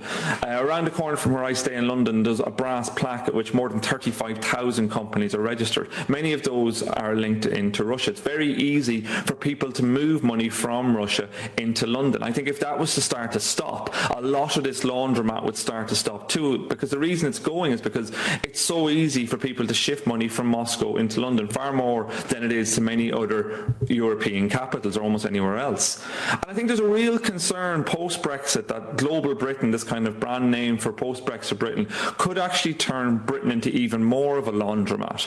And there's a potential for influence from other parts of the world. And some people spoke about places like the Western Balkans, and we talked about Russia. I think what you're starting to see in Britain a bit more, and I think we'll probably see a lot more of in future, is Chinese influence as well. Both online, we're seeing Chinese disinformation campaigns, but also around Chinese state companies like Huawei, and I think that's going to be an increasing feature of British politics, and I would guess European as well. Just finally as well, on this issue of third-party funding, you know, I mentioned Vox and Citizen Go. We have certainly seen other examples of it as well in the kind of run-up to the Brexit, while the Brexit process was taking place in Britain in 2018-2019. A new group appeared called Britain's Future, run by a 30-year-old kind of out-of-work writer, really, and they spent hundreds of thousands of pounds on Facebook ads in a couple of months, pushing for a hard Brexit, effectively a no-deal Brexit, and targeting Conservative MPs. And again, where this money was coming from was completely unclear, but it was clear it was having a close relationship with aspects of Eurosceptic aspects of the Conservative Party. And then in the 2019 general election in Britain last year, we saw a huge number of these sort of third-party campaigns, again pushing specific political agendas that allied very closely with the Conservative Party, but not officially part of the Conservative Party. And they spent millions of pounds, again mainly on Facebook, but also on boots on the grounds campaigns too. So we've seen this aspect of third-party funding happening more and more, and often again it's this dark money, it's the lack of transparency that runs through all of these different campaigns. Thank you. Merci beaucoup à vous. Avant de... Thank you so much. Before I let you escape, there was a question for Ms. Horacek, and I think there was another question. So I'll let you respond to that other question which was forgotten, and then give the floor to Ms. Horacek.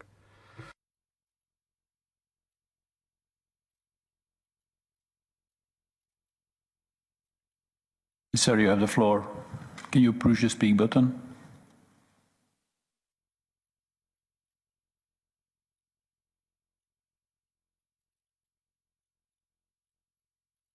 Geoghegan, you have the floor. Please push the speak button. Thank you.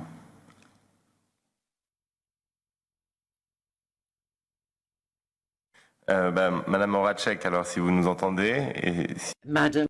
Ms. Horacek, can you respond to Ms. Verheyen's question?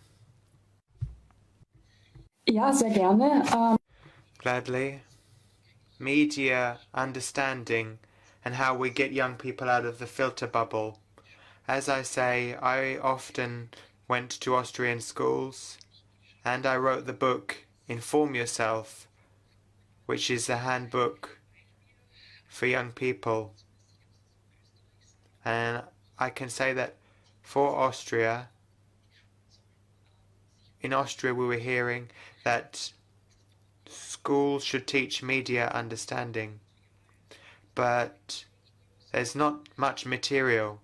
There is a lot of talk about fake news, but I think you have to start with the fundamental issues. How do the media function? Why are public broadcasters important? Ms. Horacek asks whether she can be heard. In the German-speaking area, we do talk a lot about fake news, but there's little on the fundamental questions, and I think we have to start there with the fundamentals. Questions such as how the media function.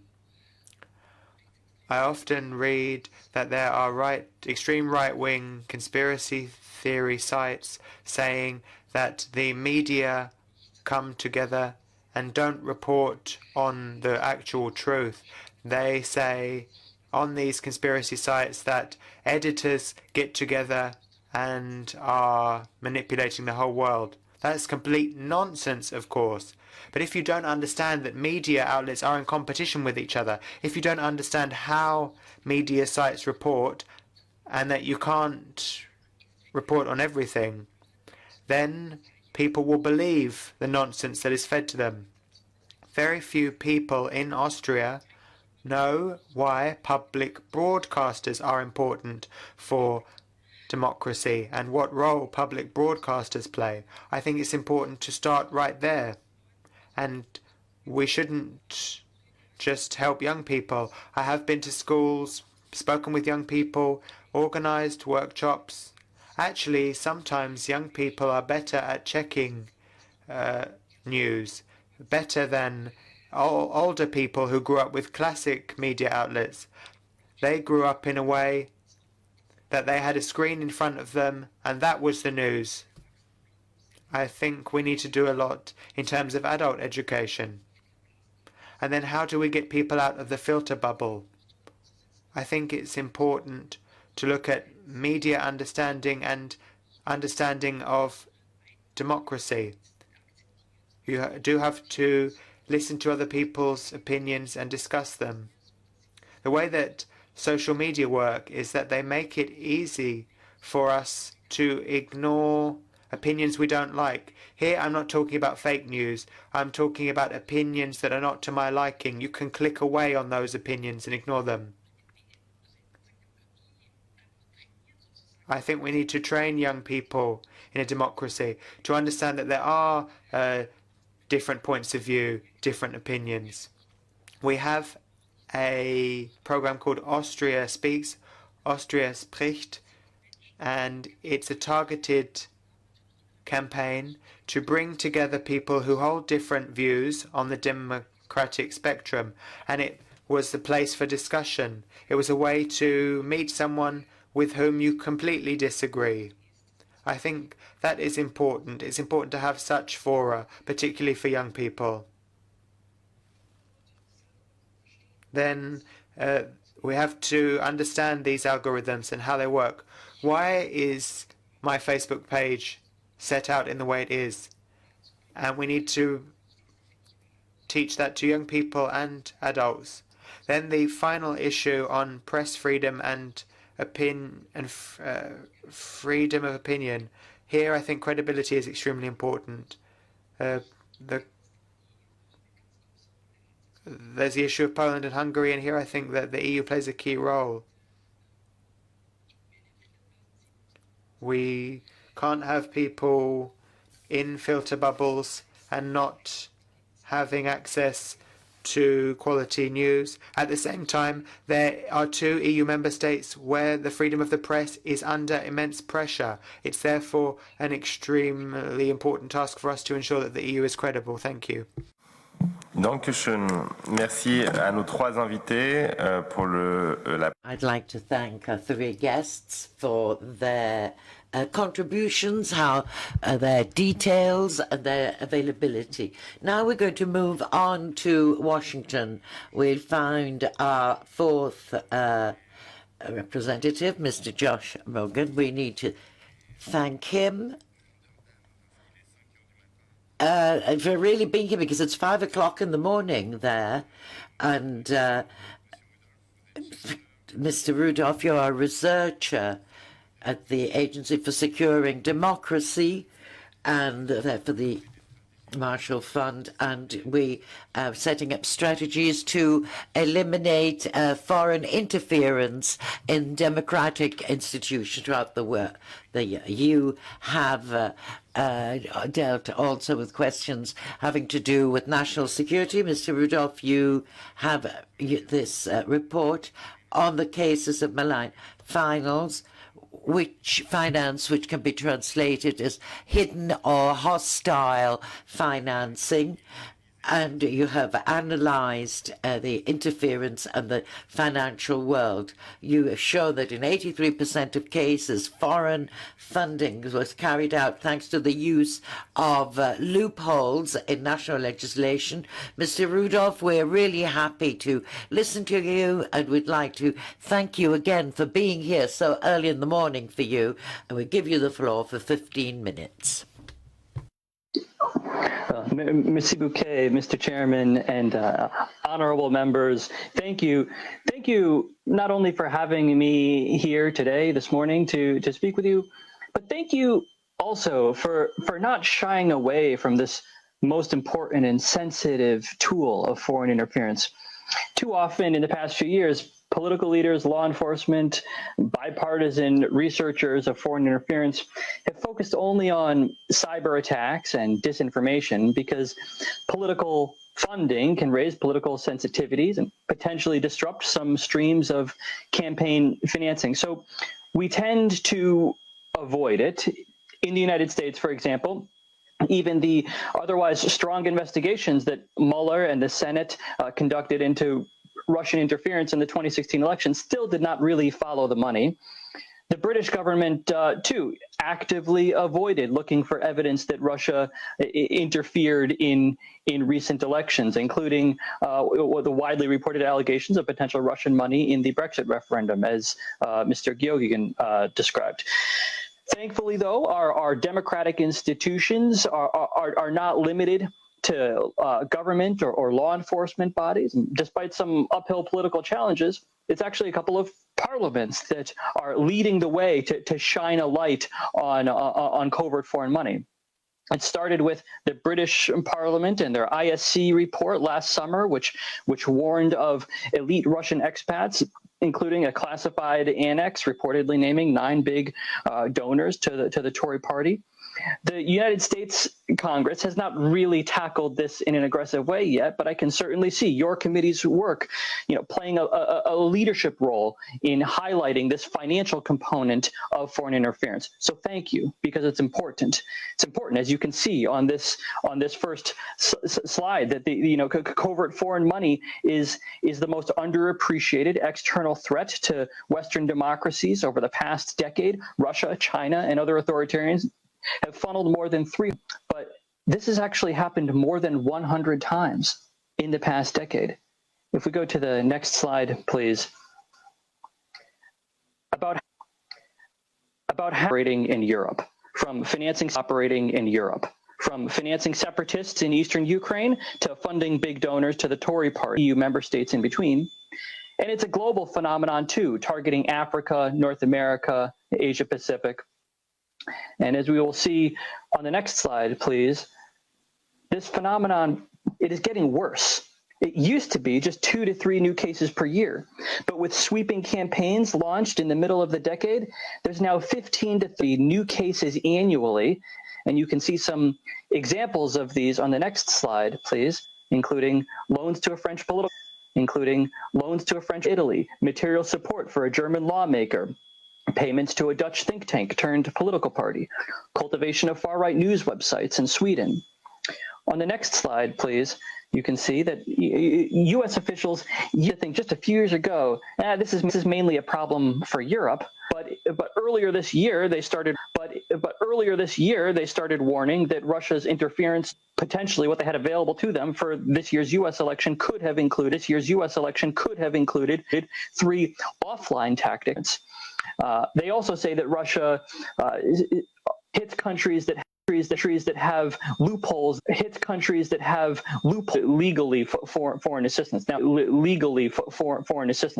U.S. officials did not disclose. That is exactly what our research project has endeavored to establish over the past year. And whereas most comparative research on covert foreign money starts with the policies, surveying, for example, gaps in campaign finance laws, we hope that it's more empirical. It starts by defining and surveying the known bad activity. We dig into the legal avenues exploited each instance. We group in each instance. We group the 100 plus cases into the most commonly exploited legal loop, recommend policy solutions that we developed in consultation with almost 100 leading experts. And the name of the game, leading experts. And the name of the just right, so that they close off channels, close off channels for foreign financial interferences or jeopardizing broad political support. On the next slide, goal support. On the next slide is structured around with a chapter for each of the 7 most exploited loopholes, plus an 8th chapter on illegality. At the top, it's not financial per se, but it operates similarly and falls within gaps in campaign finance laws. So we do include it. Russian oligarchs have bankrolled secret lavish gifts in Switzerland, or package deals for Africa. President Trump has been allowed to ask foreign governments for intangible assistance now in 2 consecutive presidential elections. If you go to the next slide, that problem is not limited to dirt on opponents. It also have emails and black market media services, agricultural purchases in swing states, foreign investigations into political rivals. And I should add that category for in-kind donations, it's quite broad. It includes any assistance from a foreign power that does not fit within the definition of a donation, including, for example, loans, such as those borrowed by Marine Le Pen's party from a bank owned by a friend of Vladimir Putin. So that loophole needs to be closed. Now this next one, straw donors areas is, as you can see here, clearly a big problem in America and in Britain, as Mr. Gyogen described, but human operatives are also China's to Australia and New Zealand. The biggest known case of foreign financial support in the 2016 election also had nothing to do in the United States with Russia or China or Trump. It was the Emiratis apparently funding a clandestine operation to buy potential influence with Hillary Clinton. In fact, we have 27 examples around the world like these of authoritarians sending people, offered politicians, and it's mostly in countries that already prohibit straw donors and foreign donations. Some don't, like some EU member states, such as France, it's still legal to make a contribution in the name of another person, a straw donor. So that has to be prohibited. But even the recommendation here is to require political campaigns and parties and big donors to disclose to law enforcement any discussions that they have with foreign powers or their proxies about foreign help in an election. The law should be calibrated to just narrowly require campaigns and parties to tell law enforcement about their contacts with foreign powers to protect the political rights of citizens to interact with campaigns and of foreign relations. We go to the next slide animation. We've got similarly tailored conduits for political spending, like shell companies and nonprofits. One example of a shell company at the top here. The shell company problem is most problematic in Britain and America, where we also have the second here problem of undisclosed donations to political non-disclosed donations to political nonprofits, but the nonprofit conduits are an even bigger problem in Europe, because almost every EU member states allow some form of third-party entities to spend money. In Germany, third-party campaigning is completely unregulated. So we have no idea who provides Alternative for Deutschland in elections, because it flows through an obscure nonprofit tied to a Swiss public. Madame von Krammen asked about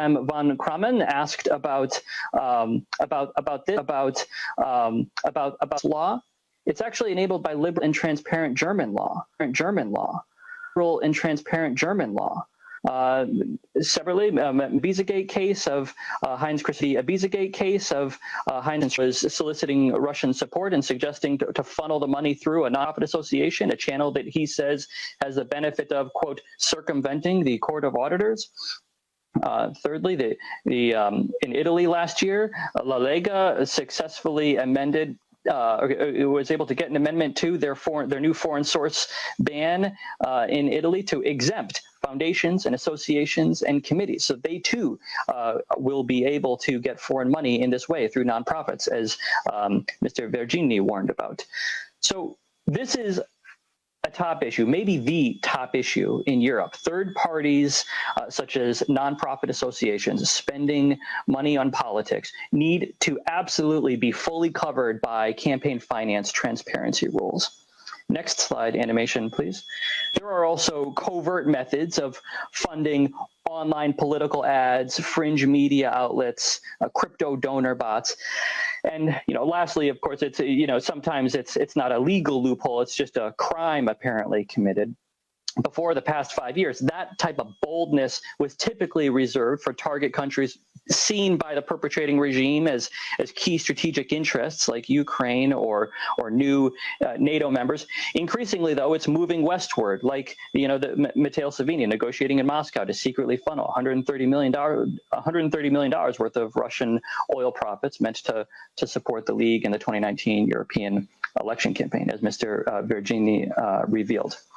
Next slide, please.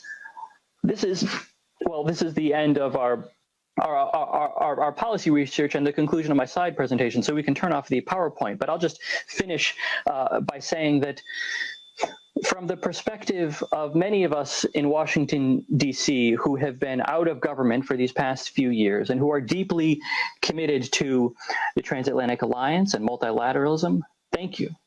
Thank you for how you've frankly held together the international system, defended the free world from authoritarian challenges from all directions. And now, as we look to rebuild ties and meet common threats, this committee is absolutely right to elevate the importance of covert foreign money. And I will just note two more areas where that needs to happen. One is that some form of centralized authority or standards or a baseline floor, as Mr. Gyogen described, should come from Brussels. I've seen institutional progress in Brussels on other financial security issues, such as screening sensitive foreign direct investments or establishing an EU-level money laundering authority. Those are terrific initiatives, and the threat of political funding from third country sources needs similar EU-level institutional defenses. And then lastly, this also needs to be included in dialogue with the United States so that we can learn from each other. The Financial Times reported on Sunday that the Commission and the High Representative on Foreign Policy have jointly prepared an 11-page proposal for a new EU-US agenda. I was very happy to see this and to see the defense of the democratic world from authoritarian powers there. I would just argue that alongside cyber hacking and other financial security issues, transatlantic dialogue should involve sharing perspectives, figuring out what's working and what threats we're seeing on this issue of political funding from third country sources, and how to address it in a way that's resonant with our shared values, which is first and foremost going to involve transparency, but with a broad, scope to capture all types of entities and avenues, because it's constantly changing. Authoritarian regimes are quite creative in how they think about it. They find new, often corrupt avenues of influence, and so we need to compare notes, and so the Commission should consider adding this issue before submitting that terrific agenda proposal for endorsement by national leaders next week. But with that, thank you again for everything that you're doing. I would be happy to answer your questions and learn from your reaction. Thanks. Thank you very much. Je vais maintenant donner la parole au... I now give the floor to the MEPs who want to ask questions. We'll start with Mr. Lina from the EPP. Yes, thank you, and thank you very much, Mr. Rudolph. That was very interesting. It was an hour worth of information packed in 13 minutes, so it's a lot to digest. Maybe a first question. In one of the articles you wrote, you spoke very positively about the way Australia handled operatives of the Chinese Communist Party making big political donations with strings attached, an approach that was public education, legislation, enforcement. Maybe if you could elaborate a little bit on what we could learn from the Australian case in this particular field. Also, you spoke a lot about straw donors, straw men, third country operatives. How does the like golden passport schemes, investment schemes for residence permits, like we have in Malta, for instance? How do you see these kind of schemes in this area of trying to get third country operatives into our democratic systems? And then lastly, maybe very important for us, you very clearly spoke out for a European solution towards the end of your contribution. Of course, especially in a sensitive field like this, there's always some discussion between what competences do we have at the European level, what competences do the national member states have. So maybe if you could underline for us as well why you think it's so crucial that we have a European approach here, and what is the risk of a fragmented approach from 27 different member states. Thank you. Merci, Monsieur Majorino, pour le groupe SND. Thank you, Mr. Majorino, for the SND. You have the floor. Grazie, Presidente, grazie. Thank you, Chairman. I really like to thank our guest. His contribution was extremely interesting and also with a wealth of information. His whole activity as a journalist has a great wealth of information. And I have 3 questions for him. First of all, if you put yourself in our shoes, if you look at it from our point of view, what do you think the European Parliament could do? What type of advice? What would you recommend? Second question.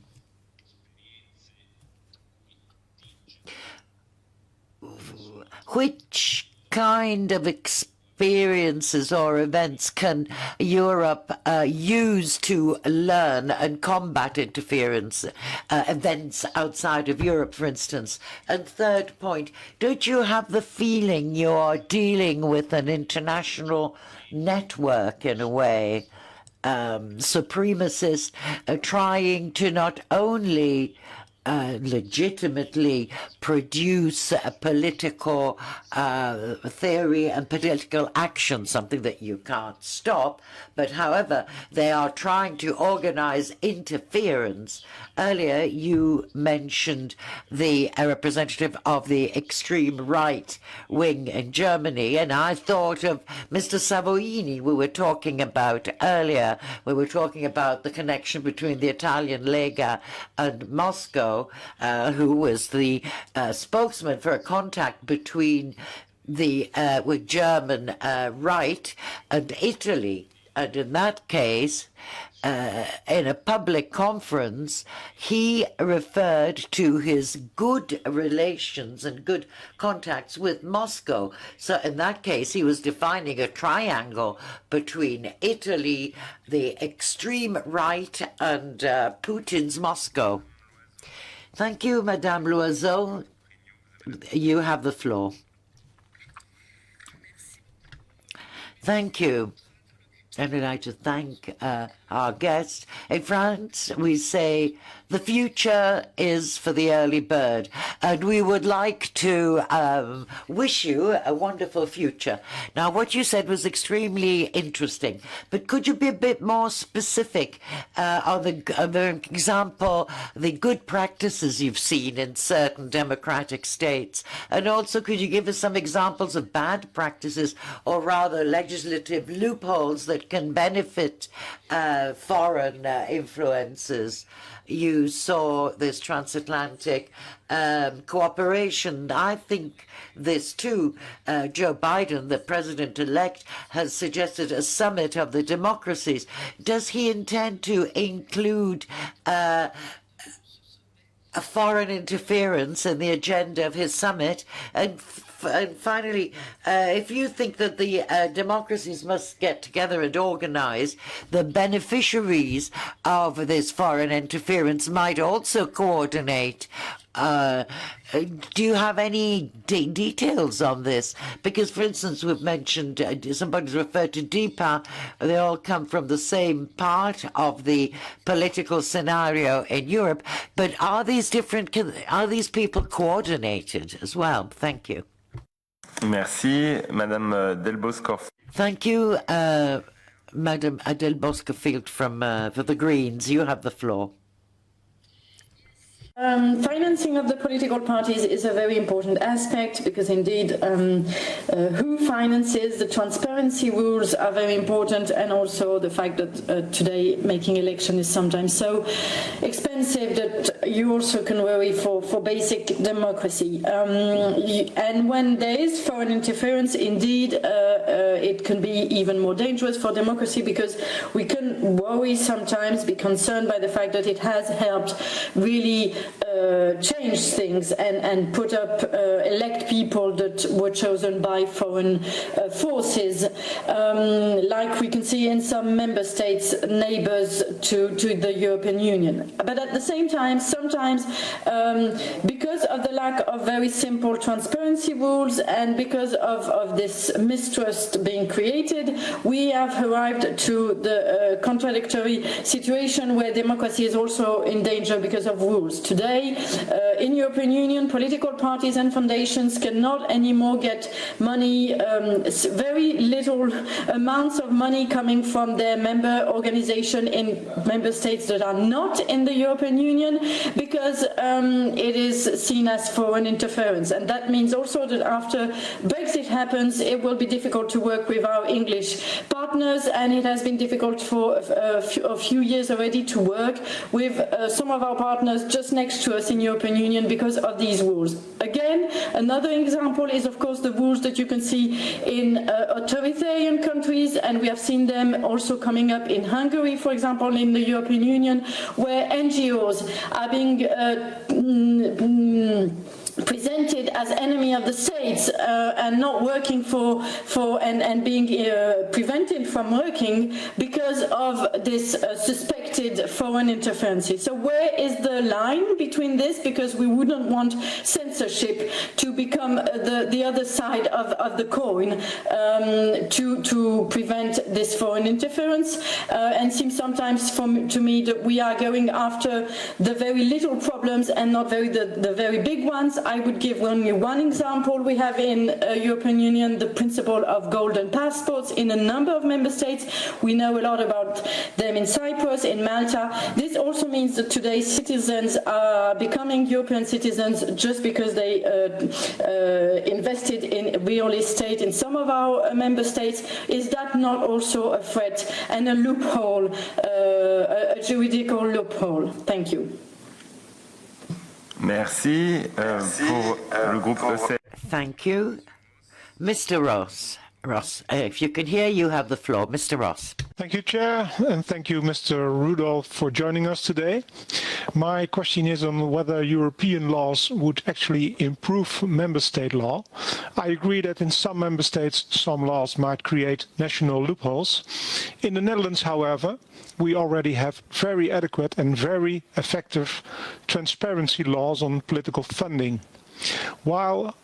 Will harmonization in this area not just create more unnecessary bureaucracy or even European loopholes, as national governments such as the Netherlands are perfectly capable of and faster at tackling these issues? Thank you very much.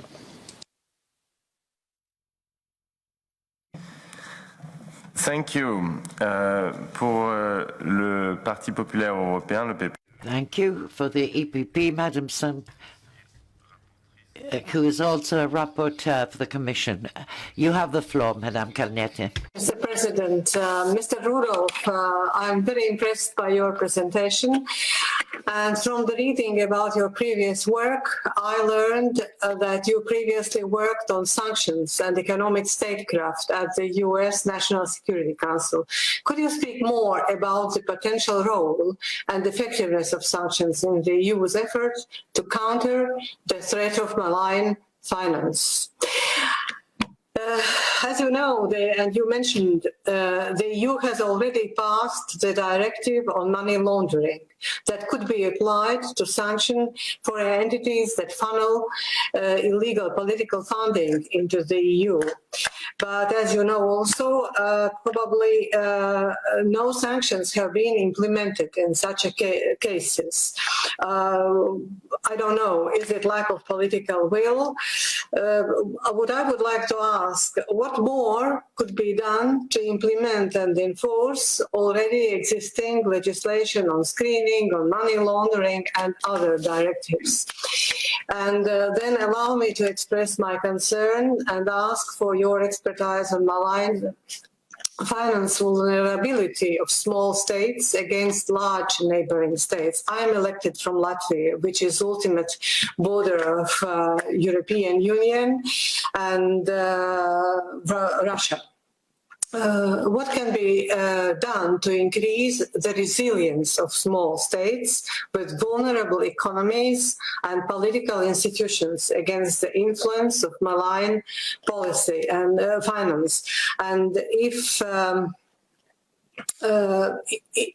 President allows me, then I would appreciate to hear your thoughts on the role of think tanks in serving as vehicles for illegally funneled political funding. We have seen it in many countries that some think tanks have essentially been paid for lobbying operations disguised as research institutions. How can the EU adopt greater scrutiny in demanding that think tanks and research institutions disclose their sources of funding? Thank you. Thank you. Pour le groupe Renew. For Renew. Thank you, Mr. Gozzi, for Renew. Thank you, Mr. Rudolph. Your presentation was really terrific. You gave interesting information on what happened in France and in Italy from Russia, talking about Marine Le Pen and the Lega. We have read on the press also of illegal funding to other movements in other countries. We have read of illegal funding from Venezuela towards Spain and from Venezuela towards Italy. I wanted to know whether you have some information about this, but that I repeat went on only on the European press. That's the first question. The second is in the light of the loopholes that you very effectively showed, what are in your view the policy measures that we could adopt at European level to tackle this issue of malign interferences through illegal finances? And third, what do you think we could do, if anything, to strengthen our coordination at global level as a democracy to fight against this phenomenon? Thank you very much. Merci à vous. Madame... Thank you, Ms. Yuknovitsene. If you can hear us, you have the floor on behalf of the EPP. Thank you, Chairman. I am also impressed by presentation of our speaker and his work on a very important topic. I will start my short intervention with an example. We have been fighting against direct Russian interference in Lithuania for a long time. Previously, political financing was a major issue. Russian energy companies essentially had their own political parties financed and used to defend their energy interest in the country. Energy was and is as a main political Kremlin tool. And not only Kremlin. Changing party financing rules in Lithuania really improved the situation. Currently, political parties cannot receive financing from legal entities. They are primarily financed from the budget, and very limited donations from the citizens. Spendings also are limited by law. As Edward Lucas said once, the main export from Russia to EU and other countries is corruption. We have to stop that kind of export. US and EU as major democracies are the major targets from autocracies. So I think you will agree that we should cooperate and create common recommendations for the member states to help them fight malign third country political financing. Maybe you have some advices for us.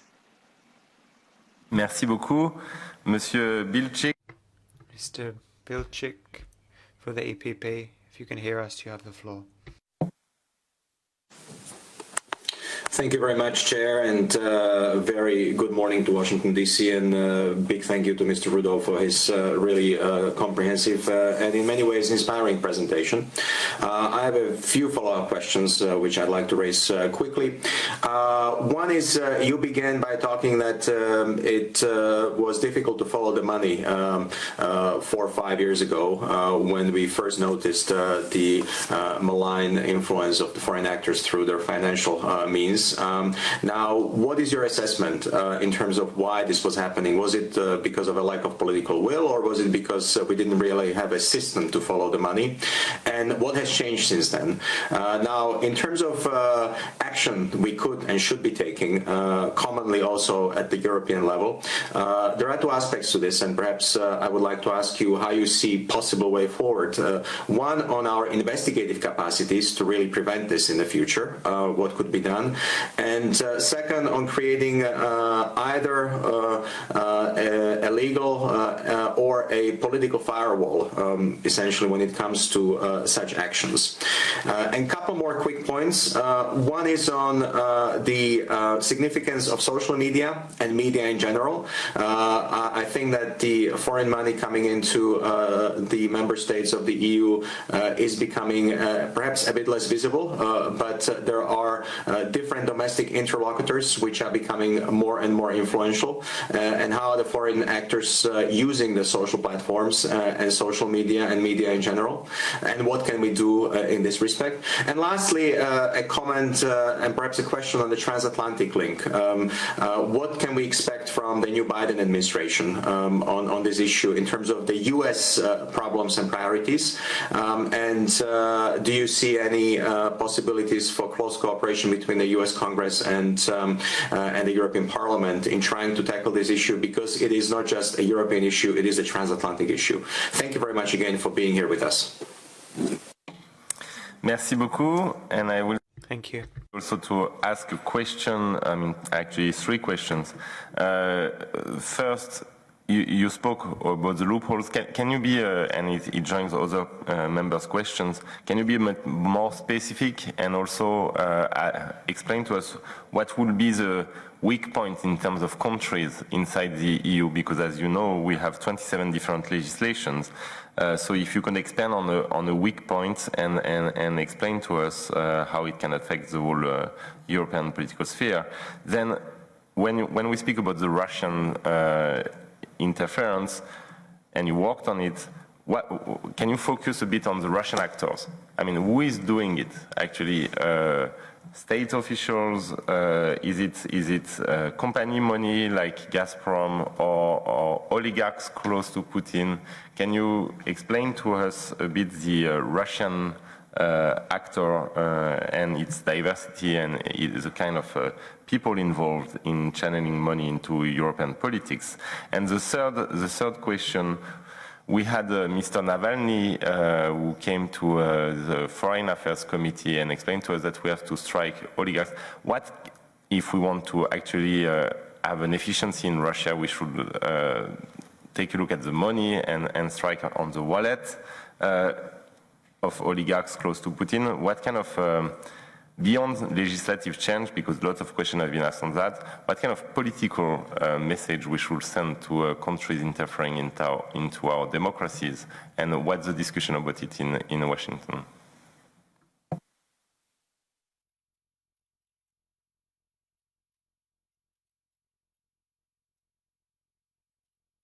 Sorry, you have the floor for 15 to 20 minutes, so take your time. Well, thank you so much for these wonderful questions. I guess let's just, I'm learning a lot from this, and I don't have all the answers to all of these. So this gives me a lot to take back and think about. And that's part of that dialogue, learning from each other that I was referring to and looking forward to.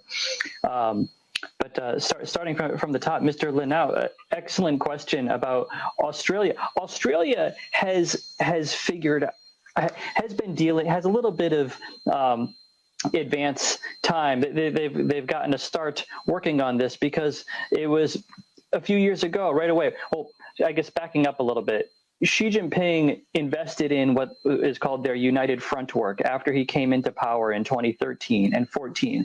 And you started to see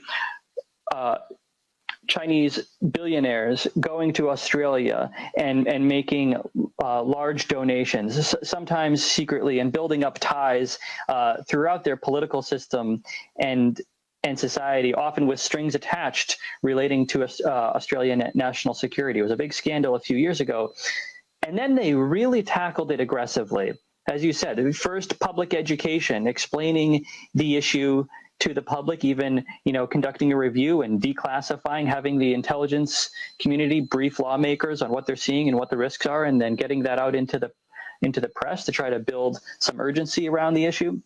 They spent a year reviewing their espionage and national security laws and looking for all of the particular loopholes that need to be closed. And then thirdly, they really got tough with enforcement. They, in some cases, kicked the bad actors out of the country and then pursued them for back taxes, and that's ongoing.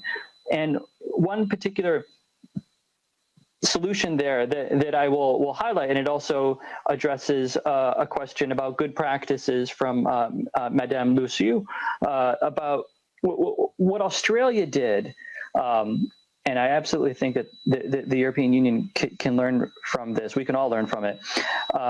Is they first, in terms of legislation enacted, they first established a FARA. FARA is the U.S. law called the Foreign Agents Registration Act that requires disclosures by anyone representing foreign governments aimed at influencing a government or a public. So this could be helpful for all manner of European issues, whether it's Mr. Schroeder working with Nord Stream 2 or other business ties that are related to influencing the government or the public. You want transparency around that, around all of the financial ties behind that, which in some cases they are transparent in the Schroeder example. But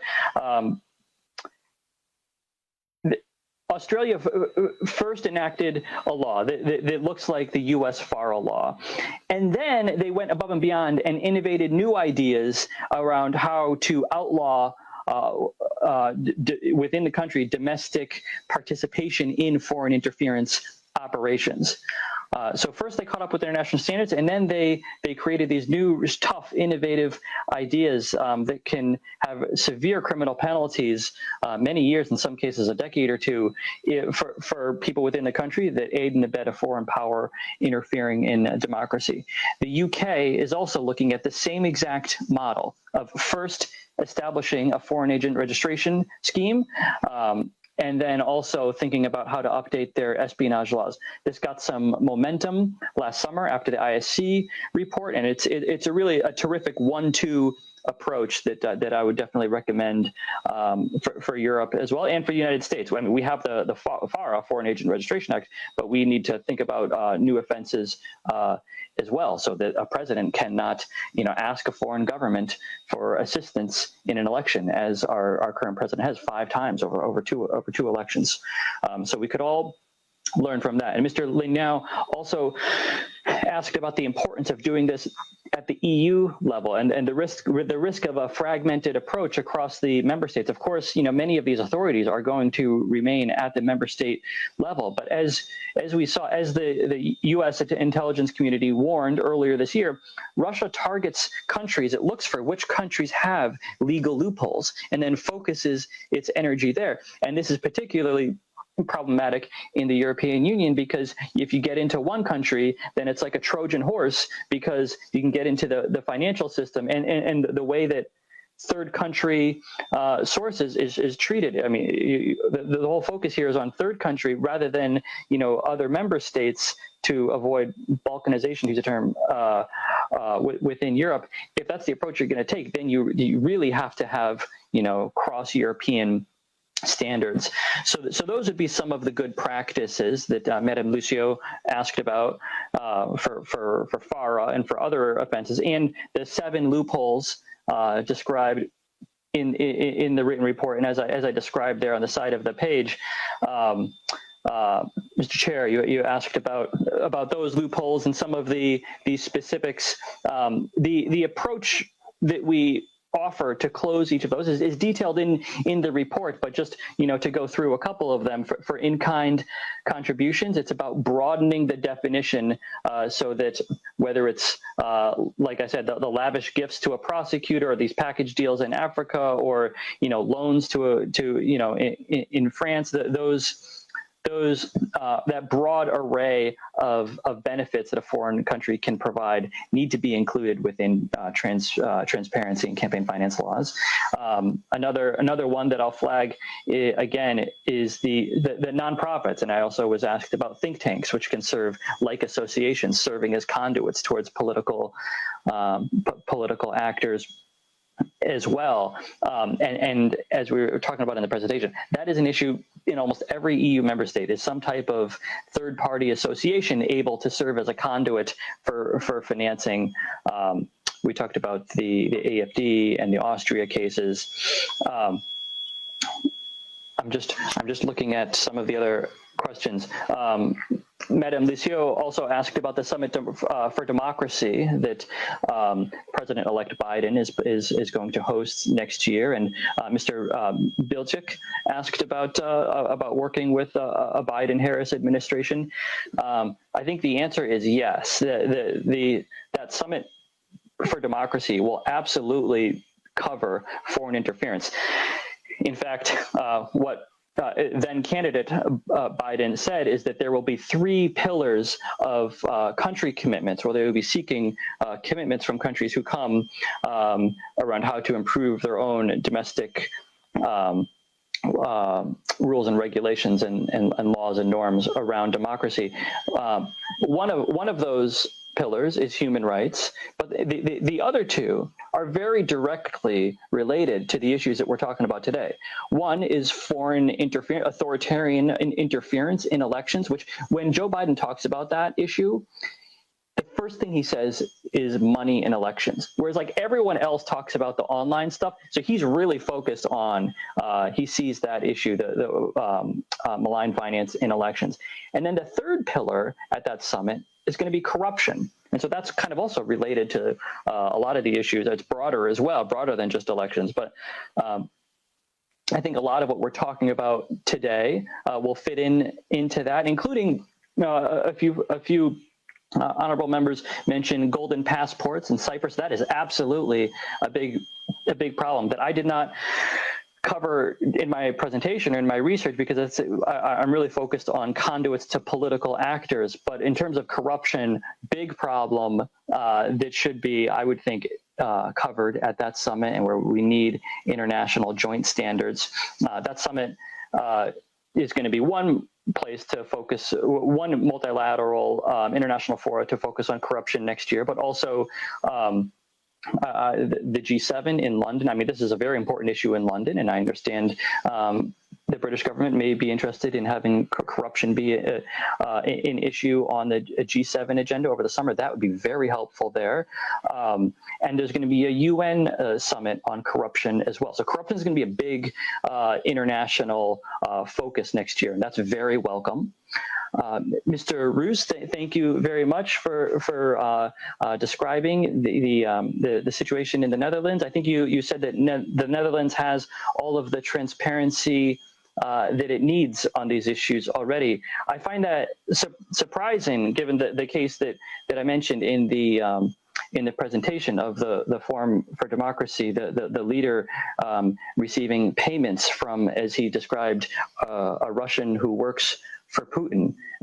This is going all the way back to late 2014, early 2015, as part of the referendum against Ukraine's EU association deal. So we don't have all of the detail. I mean, we have the proof in the text messages, but we don't have all the details. It's not disclosed.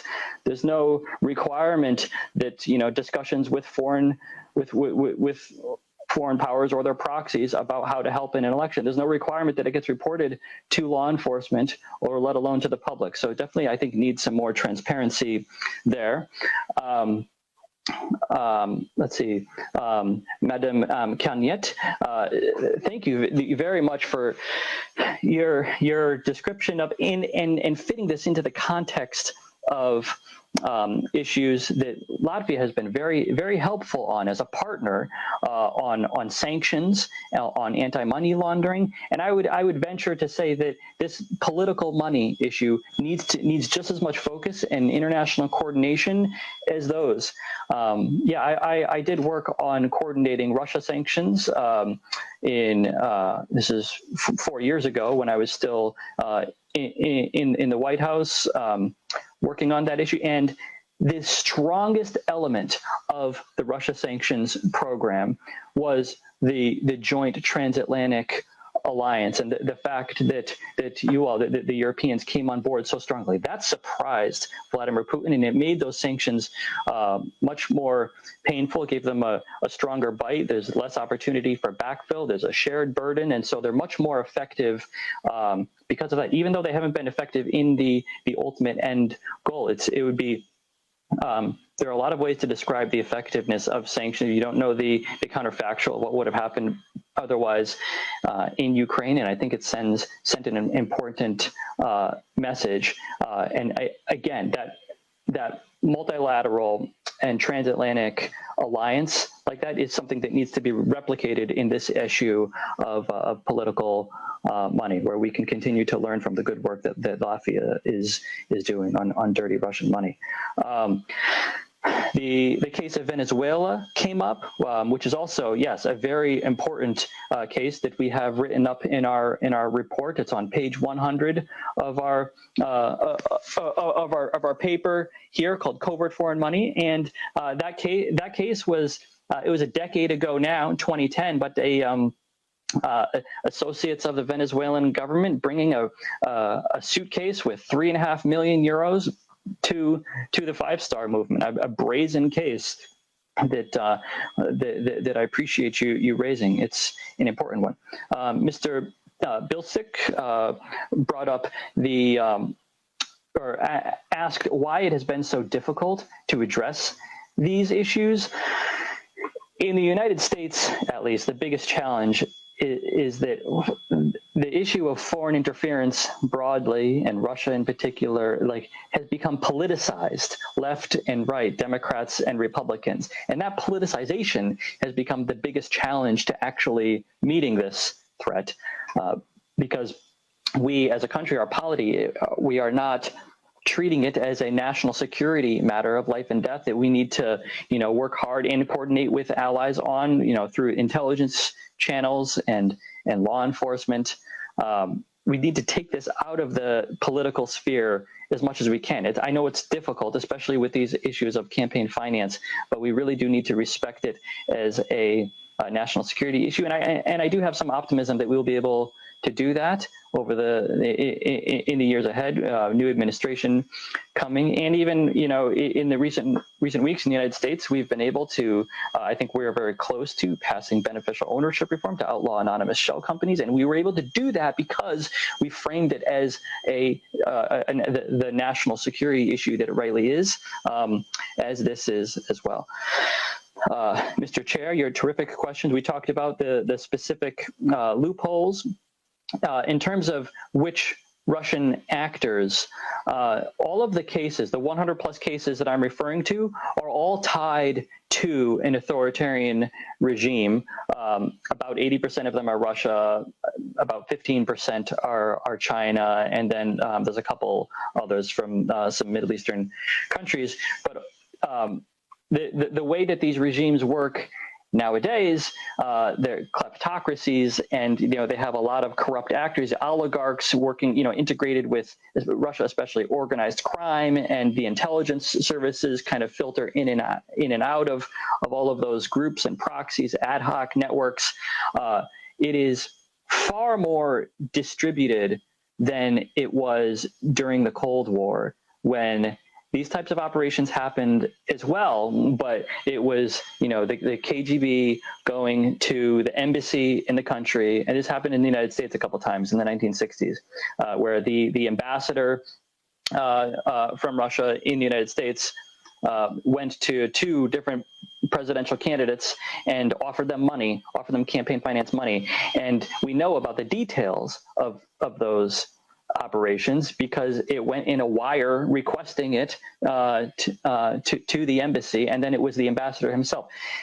The counterintelligence challenge on this is very different in a world where those orders and conversations are not going through those same singular and formal channels, but instead, it happens with, it takes place either in some in-person meeting deep in the Kremlin, or on, a conversation on some oligarch's yacht where there is there's very limited intelligence collection capability. So it's much harder when dealing with this broad set of proxies.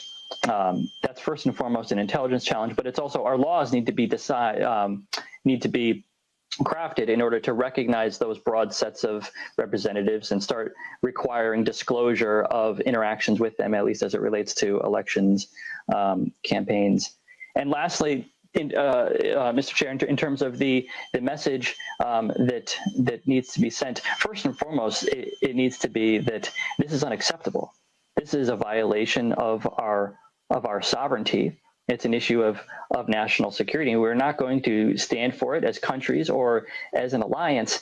And the single strongest thing that we can all do together is to stand together as a transatlantic alliance and show that we are going to learn from each other in our shared values and these similar threats that we face, because we are very strong. We have done big things when we stand together, and I think we will on this too.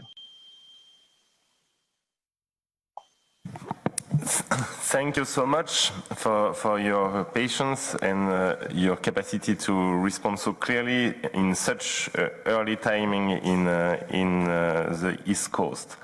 Vous avez raison. You're right. This should be about ensuring the political health against foreign interference, which is used to subvert the situation from abroad.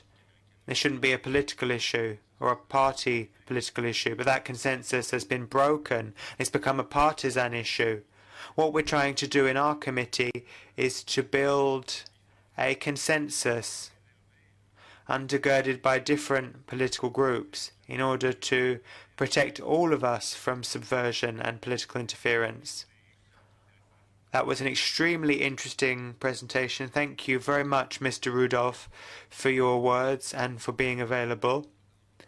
If there are no further questions under any other business, I think we can close the meeting. The next meeting of our meeting takes place tomorrow from 1:45 to 3:45.